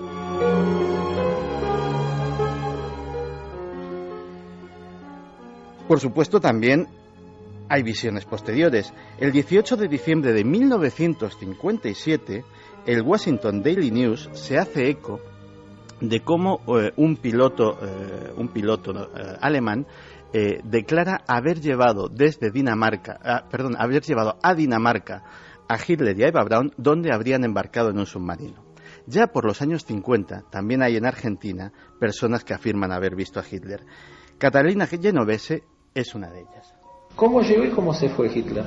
Y tiene que ser que el mismo chofer que lo trajo lo llevó. ¿Y usted lo hablaba esto con el chofer? Y siempre con él comentaba, pero él se sabía reír, pero él se da cuenta que yo me daba cuenta. Y después más por el jardinero, porque el jardinero también se enteró, estaba más indignado. ¿En algún momento el chofer le dijo que era Hitler? Sí, él me dijo, sí, pero vos no digas nada, vos cállate la boca. Y él, ¿qué quiere que diga? Le digo, si yo no tengo interés de nada, además que a mí no me ha hecho nada, le digo. ¿Y usted a la señora le hizo algún comentario? Yo un día le digo, señora, le digo, ese de su primo. Ah, no, él está viajando. Por último, el 17 de febrero de 1955, el informe 245 de la propia CIA habla sobre la posibilidad de que Hitler haya sido visto en varias ocasiones en la capital argentina, en Buenos Aires, alguna de ellas en compañía de otros célebres criminales de guerra fugados. Parece ser que Hernán Ancín, a quien vamos a escuchar ahora, fue testigo de uno de esos encuentros con Ante Pavelić, un general croata buscado por crímenes de guerra que se habría encontrado en Buenos Aires con Hitler. Debe de haber sido fines del 53. ¿Y en qué circunstancias? Vino ahí, venía. ¿A dónde? Al edificio a hablar con Pavelić. Venía caminando con los 3 guardaespaldas y la señora. Prácticamente lo traían caminando, ¿no? Porque apenas caminaba él.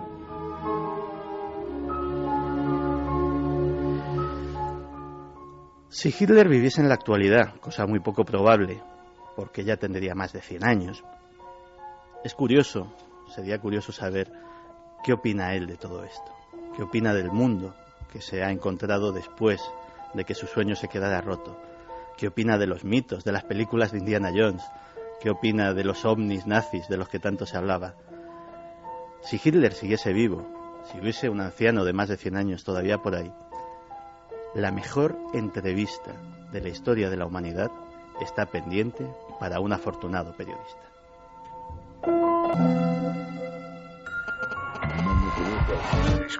Manda un SMS al 7640. Escribe la palabra milenio, espacio, lo que nos quieras contar. Comentaristas de Milenio 3. Sabemos que siempre hay alguien al otro lado.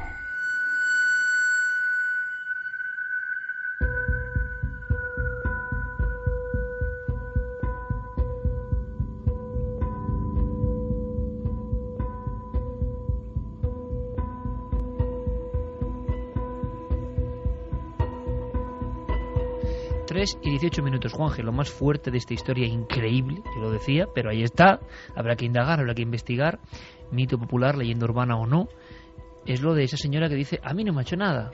Sí, algo más de 40 millones de muertos como en la Segunda Guerra Mundial, pero una minucia para esta señora, o sea, es de los comentarios más bárbaros que he escuchado en mi vida, o sea, por favor. Sin embargo, es verdad que hay mucha historia. Con esa última foto de Hitler había una foto de un doble. Llegamos a hablar en varias ocasiones, creo, de ese asunto y queda muy turbio. Algo sobre la foto del supuesto suicidio, ¿verdad? Volveremos a tocarlo, volveremos a insistir en ello. Y igual aquí podemos emplear el asunto visual. Por cierto, Santi, mañana nos muestras en Cuarto Milenio, repito, 1 hora antes de lo habitual. 11:15 de la noche, más exactamente. El armamento secreto de los nazis, el laboratorio nazi, desvelado en objetos, algunos de ellos, cuidado, reales, ¿verdad, Santi? Pues sí, gracias a nuestros compañeros de producción, algunos de esos objetos hemos tenido piezas, vamos a tener, mejor dicho, pero vamos, yo ya las he visto, piezas auténticas de museo que alguna incluso entró en combate en la Segunda Guerra Mundial. Bueno, pues no os lo podéis perder. Mañana Santi Camacho nos muestra en imágenes, en Cuarto Milenio, el laboratorio secreto de los nazis. Y qué mejor que este fondo tan misterioso que me pone Jeremy Martínez para dar paso rápidamente a una noticia. Quiero hablar con un buen amigo, aunque sea brevísimamente, porque nos hablan de Benjamina, la niña de entre 5 y 10 años, con más de medio millón de años en realidad, y con ciertas peculiaridades. Es el cráneo 14 de Atapuerca, de la Sima de los Huesos. Están pasando un sinfín de cosas en ese lugar. Se van dando a conocer después de mucho trabajo, después de cruzar piezas, datos, códigos, pero da la sensación de que en ese lugar hay muchas claves de la evolución humana, algunas sorprendentes. José Manuel Nieves, amigo, buenas noches. Hola, buenas noches, Iker. Bueno, ¿cuál es la última sorpresa de la Sima de los Huesos? Pues es un cráneo de un niño que el cráneo estaba deforme, víctima de una malformación congénita que existe también en la actualidad, la sufren muchos niños actuales. Es muy rara, afecta a muy pocos, a menos de 6 de cada 200.000 niños, y tiene un nombre muy raro también, se llama craniosinostosis. Las suturas del cerebro, del cráneo, se fusionan antes de tiempo, con lo cual impiden un crecimiento normal del cerebro, ¿no? Entonces, esta enfermedad ya han conseguido los científicos de Atapuerca detectarla en un niño de hace más de 500.000 años. Y bueno, y diremos, ¿y qué? Y vale, pues tendrían enfermedades como los tenemos ahora. Sí, pero es que hace 500.000 años uno de los debates científicos sobre nuestros ancestros más grandes que hay era si eran, hasta qué punto eran humanos o no eran humanos. Y un rasgo muy humano es el de cuidar a un niño enfermo. El niño, que en el momento de su muerte debía de tener entre 5 y 10 años, quiere decir que pasó todo ese tiempo, todo el tiempo que vivió, le tuvieron que estar cuidando. Entonces, este es quizá el hallazgo, no en España, sino en todo el mundo, el hallazgo más importante en cuanto a esclarecer este aspecto de la vida de nuestros lejanos antepasados. Quizá para todo lo contrario, ¿no? Hemos visto otras culturas, José Manuel, a lo largo de la historia que se deshacían de este tipo de individuos. Claro, no solo culturas, sino que si estos eran más animales que humanos, como mucha gente piensa y mucha gente dice, los animales ya sabes que al que le pasa cualquier cosita muere, le abandonan o incluso se le mata, ¿no? Se le mata y sus propios congéneres de grupo acaban terminando con el animal enfermo, ¿no? Cuando la supervivencia propia deja un sitio para la supervivencia del prójimo, entonces es un rasgo humano, es un rasgo de humanidad. Y no se había podido demostrar hasta ahora que nuestros ancestros, en este caso son uno de los restos que apareció en el fondo de la Sima de los Huesos, en Burgos, ¿no? En Atapuerca, que corresponde a una especie de homo que se llama Homo heidelbergensis, por Heidelberg, la ciudad alemana, que allí se encontró el fósil de referencia. Bueno, pues es la primera vez que podemos llegar a proyectar nuestras cualidades humanas, sociales y protectoras tan atrás en el tiempo, ¿no? Y eso es un indicativo muy grande. Van a cambiar muchas cosas a raíz de este descubrimiento. Cráneo 14, es posible que mucha gente que ahora nos escucha, José Manuel, nunca haya escuchado hablar todavía de la Sima de los Huesos, y da la impresión de que este lugar, de que esta poza, de que este orificio, ¿no?, que va hacia las profundidades y donde hay varios cuerpos, puede arrojar muchas sorpresas. Estamos ante uno de los yacimientos clave quizá para conocer nuestro pasado, ¿no? más remoto. Atapuerca es un sitio que está en la sierra y hay varios yacimientos, o sea, hay 6 o 7 yacimientos y son todos excepcionales. En conjunto, es decir, todos los yacimientos de Atapuerca lo que nos dan es una radiografía del último 1.000.000 de años. Tardaremos años en terminar de excavar todo y hará falta que pasen varias generaciones de paleontólogos para poder terminar con todo lo que hay allí, ¿no? Entonces, la cima de los huesos, que está, pues hay que entrar a través de una cueva, son 500 metros de cueva, y al final esa cueva es bastante dura de andar también porque tiene laminadores, es decir, lugares donde el techo y el suelo prácticamente se juntan y hay que arrastrarse para poder llegar hasta la bóveda siguiente. Bueno, pues después de 500 metros así, hay una cima, que es un agujero que son 13 o 14 metros en vertical, y ahí hay una especie de culo de saco pequeñito y agachadas, y ahí han encontrado ya, por el momento, 28 individuos diferentes. Fíjate, 28 individuos diferentes de hace más de 500.000 años. Hasta Atapuerca, lo que tenemos de esa época, o sea, en todo el resto del mundo, lo que tenemos de esa época, apenas si son trozos sueltos de cráneo, un trocito de mandíbula, que quien lo encuentra lo considera un auténtico tesoro, ¿no? Y aquí tenemos ya como mínimo 28 individuos completos, lo cual nos da, además, la posibilidad de comparar características anatómicas, de hacer una especie de sociopaleontología, es decir, grupos, edades, niños, enfermedades, un montón de cosas que, o sea, es un tesoro, es un auténtico tesoro. Y esto solo en la cima de los huesos.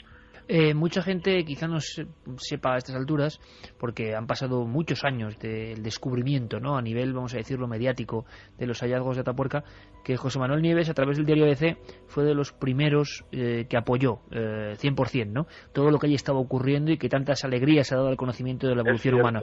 Pero José Manuel, claro, una cosa importante, cuando uno está allí, cuando se aproxima a este lugar que nos has descrito, ¿qué siente uno? Cuando te metes dentro de la cueva, yo he tenido la suerte, pues no hay muchas personas que hayan bajado a la cima. Yo cuando bajé a la cima es algo, pues diría que mágico, por si encontrarte en una obra hecha por el hombre, en una capilla, en una iglesia o en un castillo medieval ya te impone, pues encontrarte en este sitio es algo que te sobrecoge realmente. Pues perfecta definición. Seguiremos hablando seguro de Atapuerca. José Manuel Nieves, amigo, un fortísimo abrazo. Muchas gracias, Iker. Un abrazo a ti.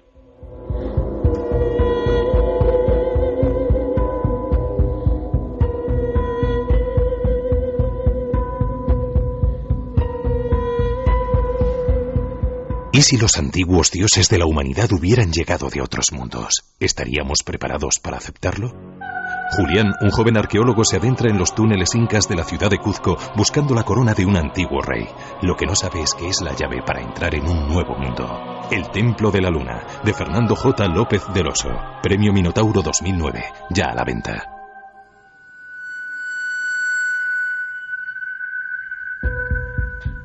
...3:27. Le pido a Yerey que siga con esta sintonía, porque creo que es idónea. Gracias, como siempre, a José Manuel Nieves, uno de los promotores del tema de Atapuerca en España a nivel periodístico. Un día indagaremos más. Queremos sentir qué pasa ahí dentro de la cima de los huesos. Hallazgos, el cráneo 14. Se descubrió en el 2001. Han estado 8 años trabajando para saber realmente por qué ese ser deforme, entre comillas, fue protegido. Enigmas de nuestras raíces en la Tierra. Pero otros enigmas que tienen que ver con la magia negra, dicen, la literatura, esas espinosas relaciones entre poetas o eruditos o artistas y el lado oscuro. Hay una historia que en un lugar muy especial, cuidado, en un lugar del que nos han hablado de aparecidos, ya que hablábamos eso al principio, de aparecidos, de visiones, de energías concentradas, en precisamente ese lugar en Portugal ocurrieron muchas cosas, y creo que ahora una investigadora, Montserrat Rico, que ya escribió sobre Montserrat, precisamente la montaña y el Grial, tema hitleriano de fondo y objetos de poder, se ha metido ahora en la relación entre Pessoa y el mago negro, Aleister Crowley. Carlos Largo ha estado investigando en ello. Carlos, buenas noches. Buenas noches, Iker. Qué historia tan extraña, ¿no? Vamos a escuchar tu análisis, tu reportaje abierto, porque parece que hay cosas que no se sabían y que debemos saber. Pues todavía hay muchos misterios en torno a esta relación entre estos dos personajes.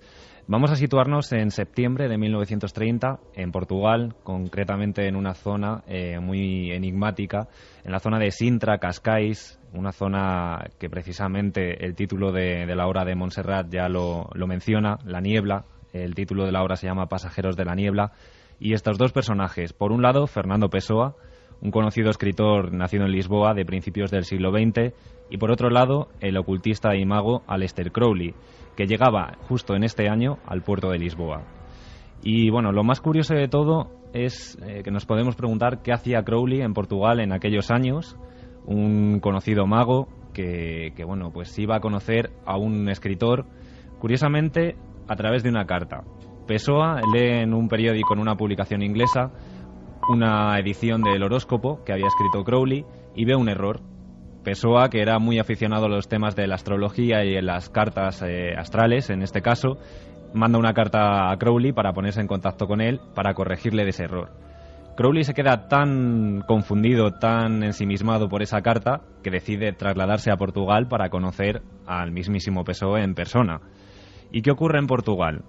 En Portugal teníamos a Fernando Pessoa, que se van a encontrar allí en la ciudad de Lisboa. Posteriormente toda la historia se trasladará, como decíamos, a Sintra, a Cascais, y vamos a empezar a conocer un poquito más acerca de la personalidad del propio Pessoa, porque es un personaje que siempre se ha quedado vinculado a las sociedades secretas, a las Rosacruces, por ejemplo, y también tenía una curiosidad en sí mismo, que es que se creaba varios heterónimos. Los heterónimos es muy simple, son varios nombres de varios personajes con los que él escribía, digamos que es parecido a los seudónimos, pero no llega a ser del todo similar. De hecho, la autora del libro, Montserrat Rico, nos va a ayudar a desvelar un poco cuáles eran estas diferencias entre seudónimo y heterónimo. Caso único en la literatura universal porque logró desdoblar su conciencia en varios heterónimos. Es decir, él escribió bajo la autoría de de Álvaro de Campos, de Ricardo Reis, incluso de Irán Petrus cuando escribía sus textos apologéticos en favor de la masonería. Hay que distinguir lo que son los heterónimos de los seudónimos, porque un seudónimo, tú puedes escribir una obra con sentido práctico con otro nombre que no es el tuyo, pues quizá para poder publicar en un año cosas que no podrías publicar en un solo nombre, ¿no? Pero este desdoblamiento le hacía asumir, por ejemplo, Álvaro de Campos era ingeniero y él asumía perfectamente la figura del ingeniero cuando escribía. Además tenía fecha de nacimiento y de función, ¿no? Estos heterónimos. Un alto en el camino, Carlos, porque estamos hablando de una de las grandes, alguien dirá que la más grande, bueno, hay opiniones, ¿no? Figuras de la literatura portuguesa. Pessoa, que podemos hablar casi de desdoblamiento de personalidad, pero que adoptaba perfectamente cada personaje para cada heterónimo. Llegó a tener un montón de personalidades, digamos, de heterónimos. Se había criado en Sudáfrica, de hecho, y se había trasladado pues con 18 años aproximadamente a Portugal de nuevo, porque digamos que en su vida le afectó mucho la muerte de su padre. Él tenía 6 años cuando murió y durante toda su vida siempre se ha sentido atormentado, Pessoa. Teníamos este personaje, pero también por otro lado teníamos el de Crowley. Decíamos que Crowley llega a Portugal para conocer a Pessoa y bueno, pues tener una conversación con él acerca de esa carta que le había llegado para corregirle en su horóscopo. Allí pudo contactar con Pessoa, tuvieron una serie de encuentros y que dejaron un gran influjo en la vida de Pessoa y en toda su obra. De hecho, Montserrat nos lo confirmaba que hasta la mismísima fecha de su muerte, en 1935, Pessoa tuvo en mente a Aleister Crowley. Sí, porque bueno, lo que le quedaron por vivir en realidad desde aquel encuentro en septiembre de 1930 fueron 5 años. Y sí que se puede sondear esa influencia del satanista mago Crowley, como bien has dicho, sobre todo en el poema del desasosiego, que es una obra posterior que firma con el heterónimo de Bernardo Soares. Sí, indudablemente le influyó. Con todo y que él, aquella visita, es una opinión personal después de haber estudiado este caso, yo creo que le aterrorizó la visita a Pessoa. fijaos que tanto le aterrorizaba a Pessoa esa visita que la relación no fue nada bien. Chocaron rápidamente. El mago, por un lado, se sentía muy atrapado, acorralado en Portugal por la justicia, era muy perseguido en esa época, y por otro lado el escritor se dio cuenta de la personalidad transgresora que tenía el propio Crowley para toda esa etapa. Entonces, ¿qué ocurrió? Pues un mes después, de repente, Crowley desaparece, no se sabe nada de él y se denuncia la ausencia del mago en Portugal, tanto a la Policía Nacional como a la Policía Internacional. Scotland Yard, en este caso, se pone a investigar, pasan los días, no hay ningún resultado y la investigación parece ser que no da ninguna conclusión fidedigna. Hasta que en octubre de 1930, un periodista, que su nombre es Augusto Ferreira, llega hasta un punto concreto de Cascais. Es un punto muy enigmático. De hecho, yo pude estar este verano pasado allí y pude contemplar una placa conmemorativa que hay allí en este sitio, que es la Boca del Infierno. Pone la Boca del Infierno. La Boca del Infierno es, digamos, el acantilado. Hay un acantilado, es de hecho el punto más occidental de la península ibérica, en la parte del Atlántico. Y hay una placa conmemorativa que menciona unas frases que de hecho Montserrat nos va a leer a continuación acerca de esta supuesta desaparición del mago Crowley y del que no se sabía nada por entonces. De hecho, la policía lo que pensaba en un principio es que Crowley se podía haber suicidado y de hecho Montserrat nos lo contaba así. La conocida Boca del Infierno, que es un acantilado asomado al Atlántico, y en ella apenas en 8 o 9 líneas se reproduce la carta de suicidio que encontró el periodista Augusto Ferreira allí mismo en una pitillera. Se supo que pertenecía a Crowley esa carta porque venía firmada con unas iniciales chinas, Tuliyu. La nota decía poco más o menos: la otra boca do inferno va a devorarme, aunque no será tan cálida como la tuya, ¿no? Y estaba escrita en un papel con el membrete del hotel donde se había hospedado en esos días. Indudablemente, cuando se encuentra esta nota, pues Augusto Ferreira se la lleva a la policía y se empieza a especular con que se haya suicidado Crowley. Y la última persona que la ha visto con vida y a quien ha ido a conocer a Lisboa es casualmente a Fernando Pessoa, quien tiene que declarar. Todos los periódicos, Iker, tanto los de Portugal como los internacionales, se hacen eco de la noticia de la supuesta desaparición y suicidio de Crowley. Las investigaciones siguen y bueno, pues tanto la policía de Portugal como la de Inglaterra se resisten a creer que Crowley haya desaparecido de la faz de la tierra así como así.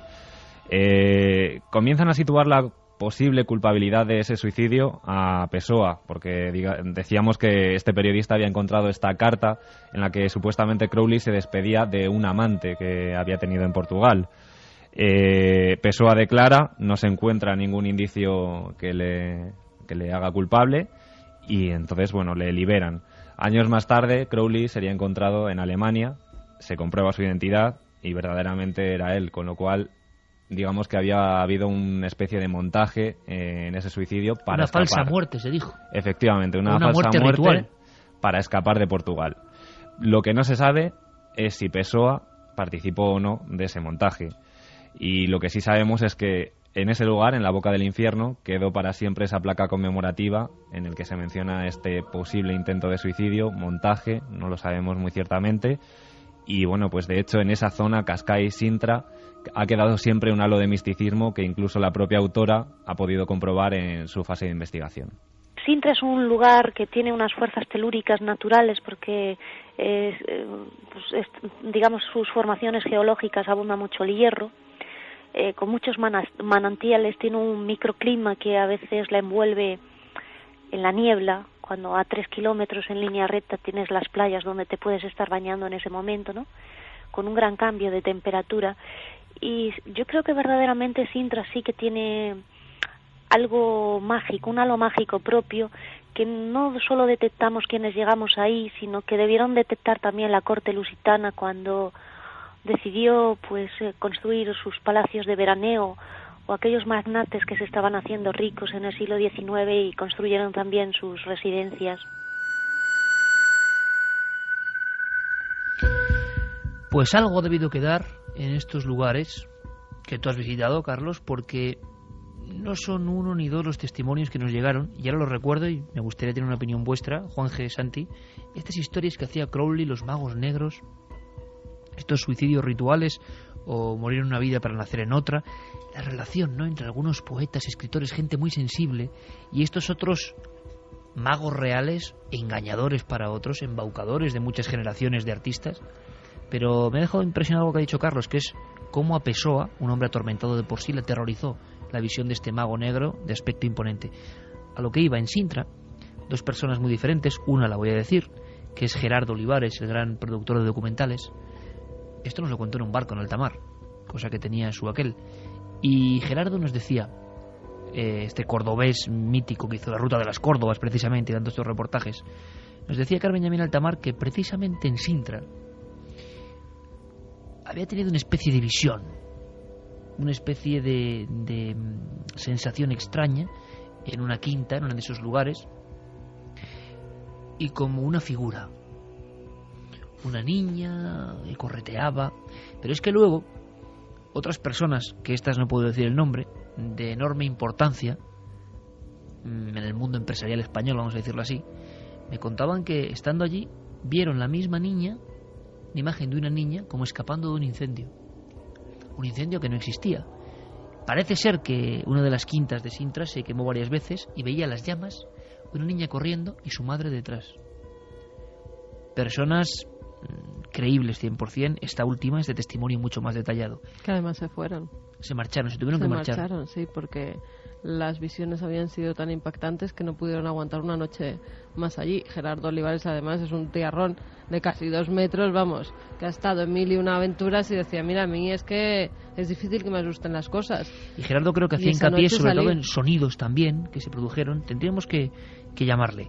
Y desde luego estas otras personas, no una solo, nos han hablado de visiones. Es más, en Sintra se hace una foto muy extraña en una ocasión, en una de las playas, de un ser, o sea, en una zona como de barranco, de un ser, me acuerdo que se publicó hace muchos años, en fin, toda una sensación de lugar extraordinario, raro. Y tú has estado allí y estaba esa placa, boca de infierno, ni más ni menos. ¿Qué rituales haría allí en esos lugares Aleister Crowley? Lo que es increíble es que alguien vaya hasta Portugal desde el Reino Unido solo por una carta, ¿no? Todo suena a un juego espinoso, extraño, muy de los poetas, muy de los artistas, ¿verdad, Santi, Juan G? Bueno, en realidad es que no conocía la historia y me ha fascinado, pero tampoco te creas que me ha extrañado, porque una de las cosas más curiosas es cómo la figura de Crowley se ha desdibujado y no se le ha dado la influencia que realmente ha tenido. Hablábamos de poetas en este caso, pero fíjate, posiblemente el mayor seguidor que tuvo Crowley en Estados Unidos fue Jack Parsons. Jack Parsons fue uno de los fundadores, un cofundador del Jet Propulsion Laboratory. La carrera espacial norteamericana no se hubiese hecho sin Jack Parsons, o sea, su influencia es solamente un poquito menor a lo mejor de la de Wernher von Braun en la carrera espacial, y era un profundo y confeso seguidor de Crowley. Él, de hecho, su carrera científica y su carrera, llamémosle esotérica, no veía contradicciones en ella. Por seguir glosando al personaje, un cráter de la Luna, el cráter Parsons, está bautizado así en su honor, ¿no? Y este hombre, seguidor de Crowley, se iba sin ningún tipo de reparos al desierto a hacer sus rituales y sus invocaciones y sus cosas, curiosamente acompañado de un gran amigo suyo y seguidor de Crowley en aquella época, que era Ron L. Hubbard, el creador de la Iglesia de la Cienciología. Con lo cual vemos que en ámbitos muy diferentes, las sectas o las religiones, perdón si algún cienciólogo se me enfada, las religiones, la ciencia, las artes, vemos que la figura de Crowley a lo largo del siglo XX va apareciendo salpicadita en todos sitios, ¿no? Curiosos estos magos negros, porque hay otros que son simplemente unos charlatanes, ¿no?, y que han engañado. Pero algo debía tener Crowley para aparecer incluso en la portada del Sargento Peppers de los Beatles, donde reverenciaban, digamos, a las figuras más importantes para este grupo. Dicen que su magnetismo, su influencia, su malignidad, porque Pessoa habla de impresión y de miedo, era fundamental. Yo es que pienso que en el fondo lo que tenía Aleister Crowley, que para que la gente que no lo sepa es creador, bueno, no solamente es un mago negro, sino creador de toda una secta que es la Golden Dawn, espía durante tiempo, o sea, es un personaje de novela. De novela, total, absolutamente de novela. Pero en el fondo lo más impresionante de Crowley es lo que tú decías, y es el carisma que tiene este señor. Entonces ahí coincide con toda otra serie de personajes que han creado, llámalos religiones o sectas, desde Hubbard hasta otros muchos, hasta David Core, si me apuras, que son capaces de embelesar con su palabra, con su presencia y con su mirada. Hemos hablado antes de un personaje, sobre todo Santi, y yo siempre lo digo, que es para mí el mayor ejemplo de hasta dónde puede el poder de la palabra y del carisma, que es Adolf Hitler. Este señor convenció y encandiló a toda una nación, a todo un pueblo con ideas. Un pueblo bien preparado, Un pueblo bien preparado con ideas que en el paso del tiempo ha hecho ver a todo el mundo que son realmente absurdas. También te digo una cosa, el caso de Pessoa, que no conozco bien su biografía, yo pienso que sí que coincide con otra serie de personas que buscando lo creativo se acercan a lo transgresor. Quizás, por ejemplo, bueno, incluso acaban impregnándose del otro agresor, ¿no? Quizás el ejemplo más claro de personaje así que hacía... Él no era un tipo maldito, pero sí que la gente que le rodeaba acabara siendo maldita, es Pablo Picasso. Esa famosa película de Sobrevivir a Picasso refleja este hombre que es capaz de revolucionar el arte, pero con el que era imposible vivir total y absolutamente. La delgada línea, ¿no?, de lo artístico y la creación artística... Y la locura. Y la locura, ¿no? Sí. Mira, hay un caso que es increíble, que es el de Philip K. Dick. Philip K. Dick es, para que los oyentes se sitúen, el creador de las novelas en las que están basadas películas como Minority Report, como Blade Runner, como Desafío Total, un sinfín. Es posiblemente uno de los mayores escritores de ciencia ficción de la historia.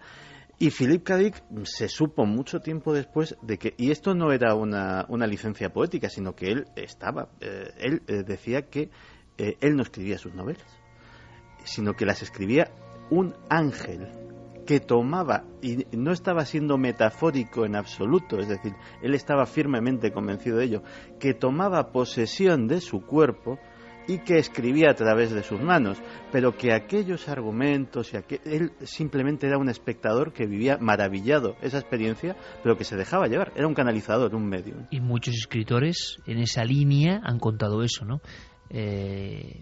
La posesión, entre comillas, o la sensación de que lo que han escrito, caramba, y nos ha pasado a todos los que escribimos, entre comillas, repito, o que hacemos cualquier cosa, jolín, este día esta frase estuvo especialmente bien, este escrito yo no lo vuelvo a escribir en la vida, vamos, y le llamamos inspiración, momento, pero hay sensaciones con el arte de que de vez en cuando tocamos algunas áreas que son difíciles incluso de programar y de volver a hacer con disciplina, ¿no? El tema es apasionante, de verdad. Carlos, gracias por el trabajo, muy muy interesante, de verdad, ¿eh? Habrá que investigar en esta relación entre el poeta de la melancolía, Pessoa. Mira lo que saca Carmen, que saca de la chistera cibernética unas cosas, mira lo que que nos lo ha enviado Tere, a través del mail nos envía Tere la placa. Oye, esto es interacción radiofónica en vivo. Está hablando Carlos de Pessoa, Santi, Juanje de cosas y de repente, ¡pum!, ahí tenemos la placa, a otra boca de inferno. Eso Madre mía. Texto da es carta siniestra, de Aleister Crowley, famoso mago inglés, 1875-1947, para a súa compañeira, a muller Escarlate, simulando o suicidio na boca do infierno.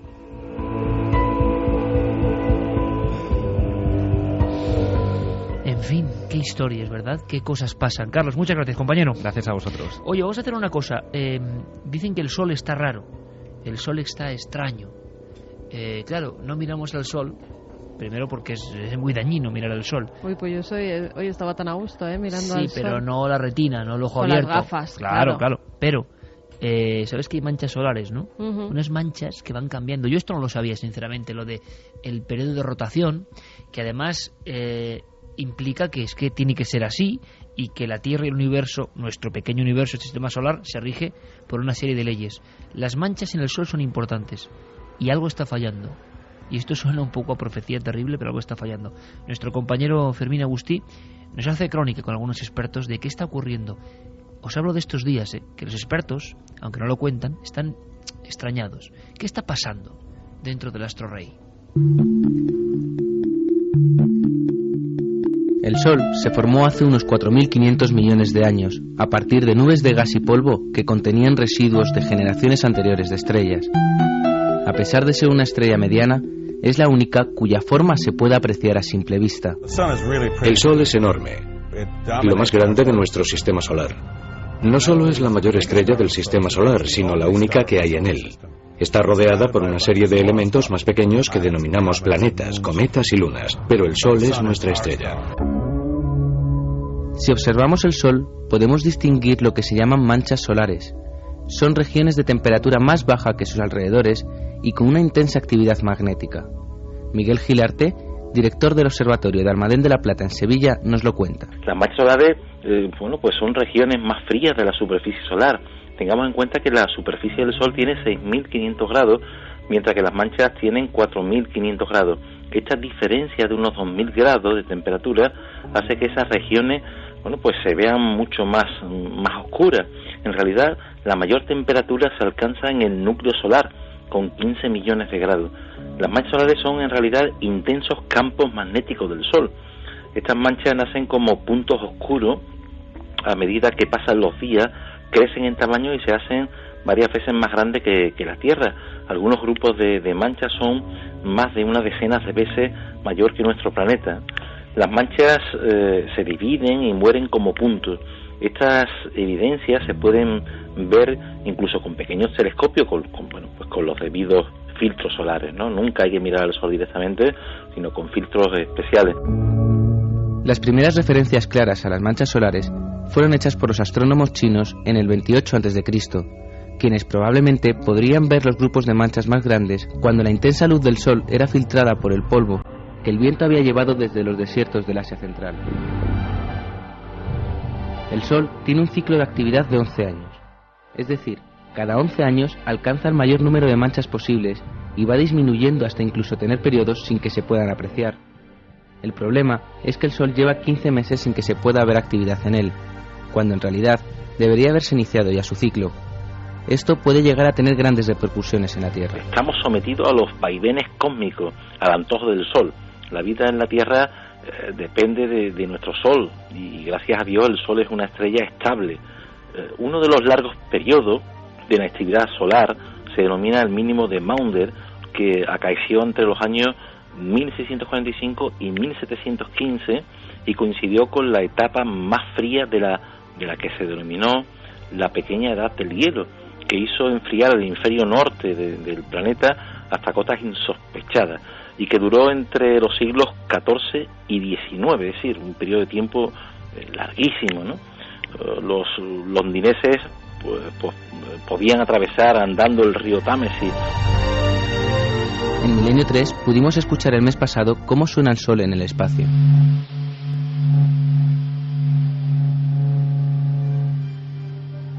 Muchas incógnitas.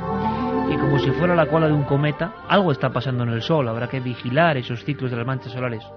Esta música del espacio, hecha hace más de 33 años, Oxígeno, Jean-Michel Jarre, que es el sonido del espacio, yo creo que no igualado, podemos irnos a la historia más profunda. Hallazgos sorprendentes. Informativo de la historia. Nacho Ares.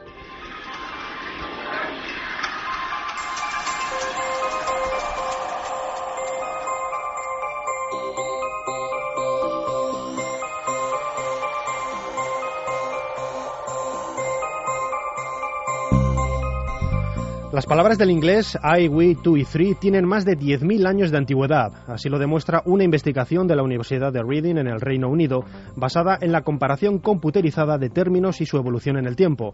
Nos da su valoración el doctor Antonio Ballesteros, profesor titular del Departamento de Filologías Extranjeras y sus Lingüísticas de la UNED. Mi valoración, de alguna manera, pues es un tanto, en principio, escéptica, quizás porque no estoy absolutamente familiarizado con los elementos informáticos, etcétera, que utiliza el profesor Mark Pagels, ¿no?, de la Universidad de Reading. También sé que utilizan estos métodos pues con lenguas realmente variopintas y muchas de ellas antiguas o incluso reconstruidas, como el indoeuropeo, el bantú, el maya, por ejemplo, o también los lenguajes o las lenguas aztecas. Pese a cierto escepticismo por mi parte, me parecen unos intentos loables. Para definir un concepto pueden surgir nuevas palabras en una lengua determinada, empleando para ello diferentes sonidos, lo que da la clave para conocer la edad relativa de una palabra en esa lengua. Lo curioso del procedimiento es que los investigadores también pueden predecir qué palabras tienen más posibilidades de desaparecer en un futuro próximo. Realmente me parece que lo que vienen a decir cuando señalan que palabras como I o we pues tienen decenas de miles de años, tiene bastante sentido. Es decir, no sé si se precisa de unos elementos computacionales tan sofisticados para señalar algo que tiene bastante sentido en sí, puesto que, por ejemplo, el yo, el sujeto, pues es algo que evidentemente aparece, yo creo que con la condición humana. Es muy interesante que aparezca también we, el nosotros, puesto que las antiguas sociedades, en este caso anglosajonas, ¿no?, tenían una mayor conciencia de lo que era el nosotros que lo que podemos tener en esta época tan subjetiva como la nuestra, ¿no? Cuanto más se usa una palabra, menos cambia con el paso del tiempo. Por lo tanto, las más utilizadas, como los ejemplos que hemos dado, han de ser obligatoriamente las más antiguas de todas.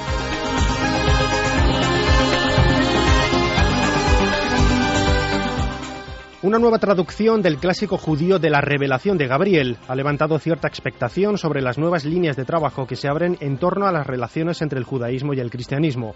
Nos habla de ello el biblista Javier Alonso, autor de La Última Semana de Jesús. Es un fragmento de un texto apocalíptico. La apocalíptica es un género literario que existe en el judaísmo de tiempos de Jesús, antes y después, y describe cómo van a ser los últimos días del fin del mundo. En este caso, el personaje que lo cuenta es el arcángel Gabriel, y bueno, pues da ciertas pistas. El problema es que el texto está muy dañado. El cristianismo no es más que una rama del judaísmo, no son dos religiones independientes, es hija del judaísmo, y las ideas y los conceptos que tiene sobre cómo es el juicio final prácticamente son idénticos.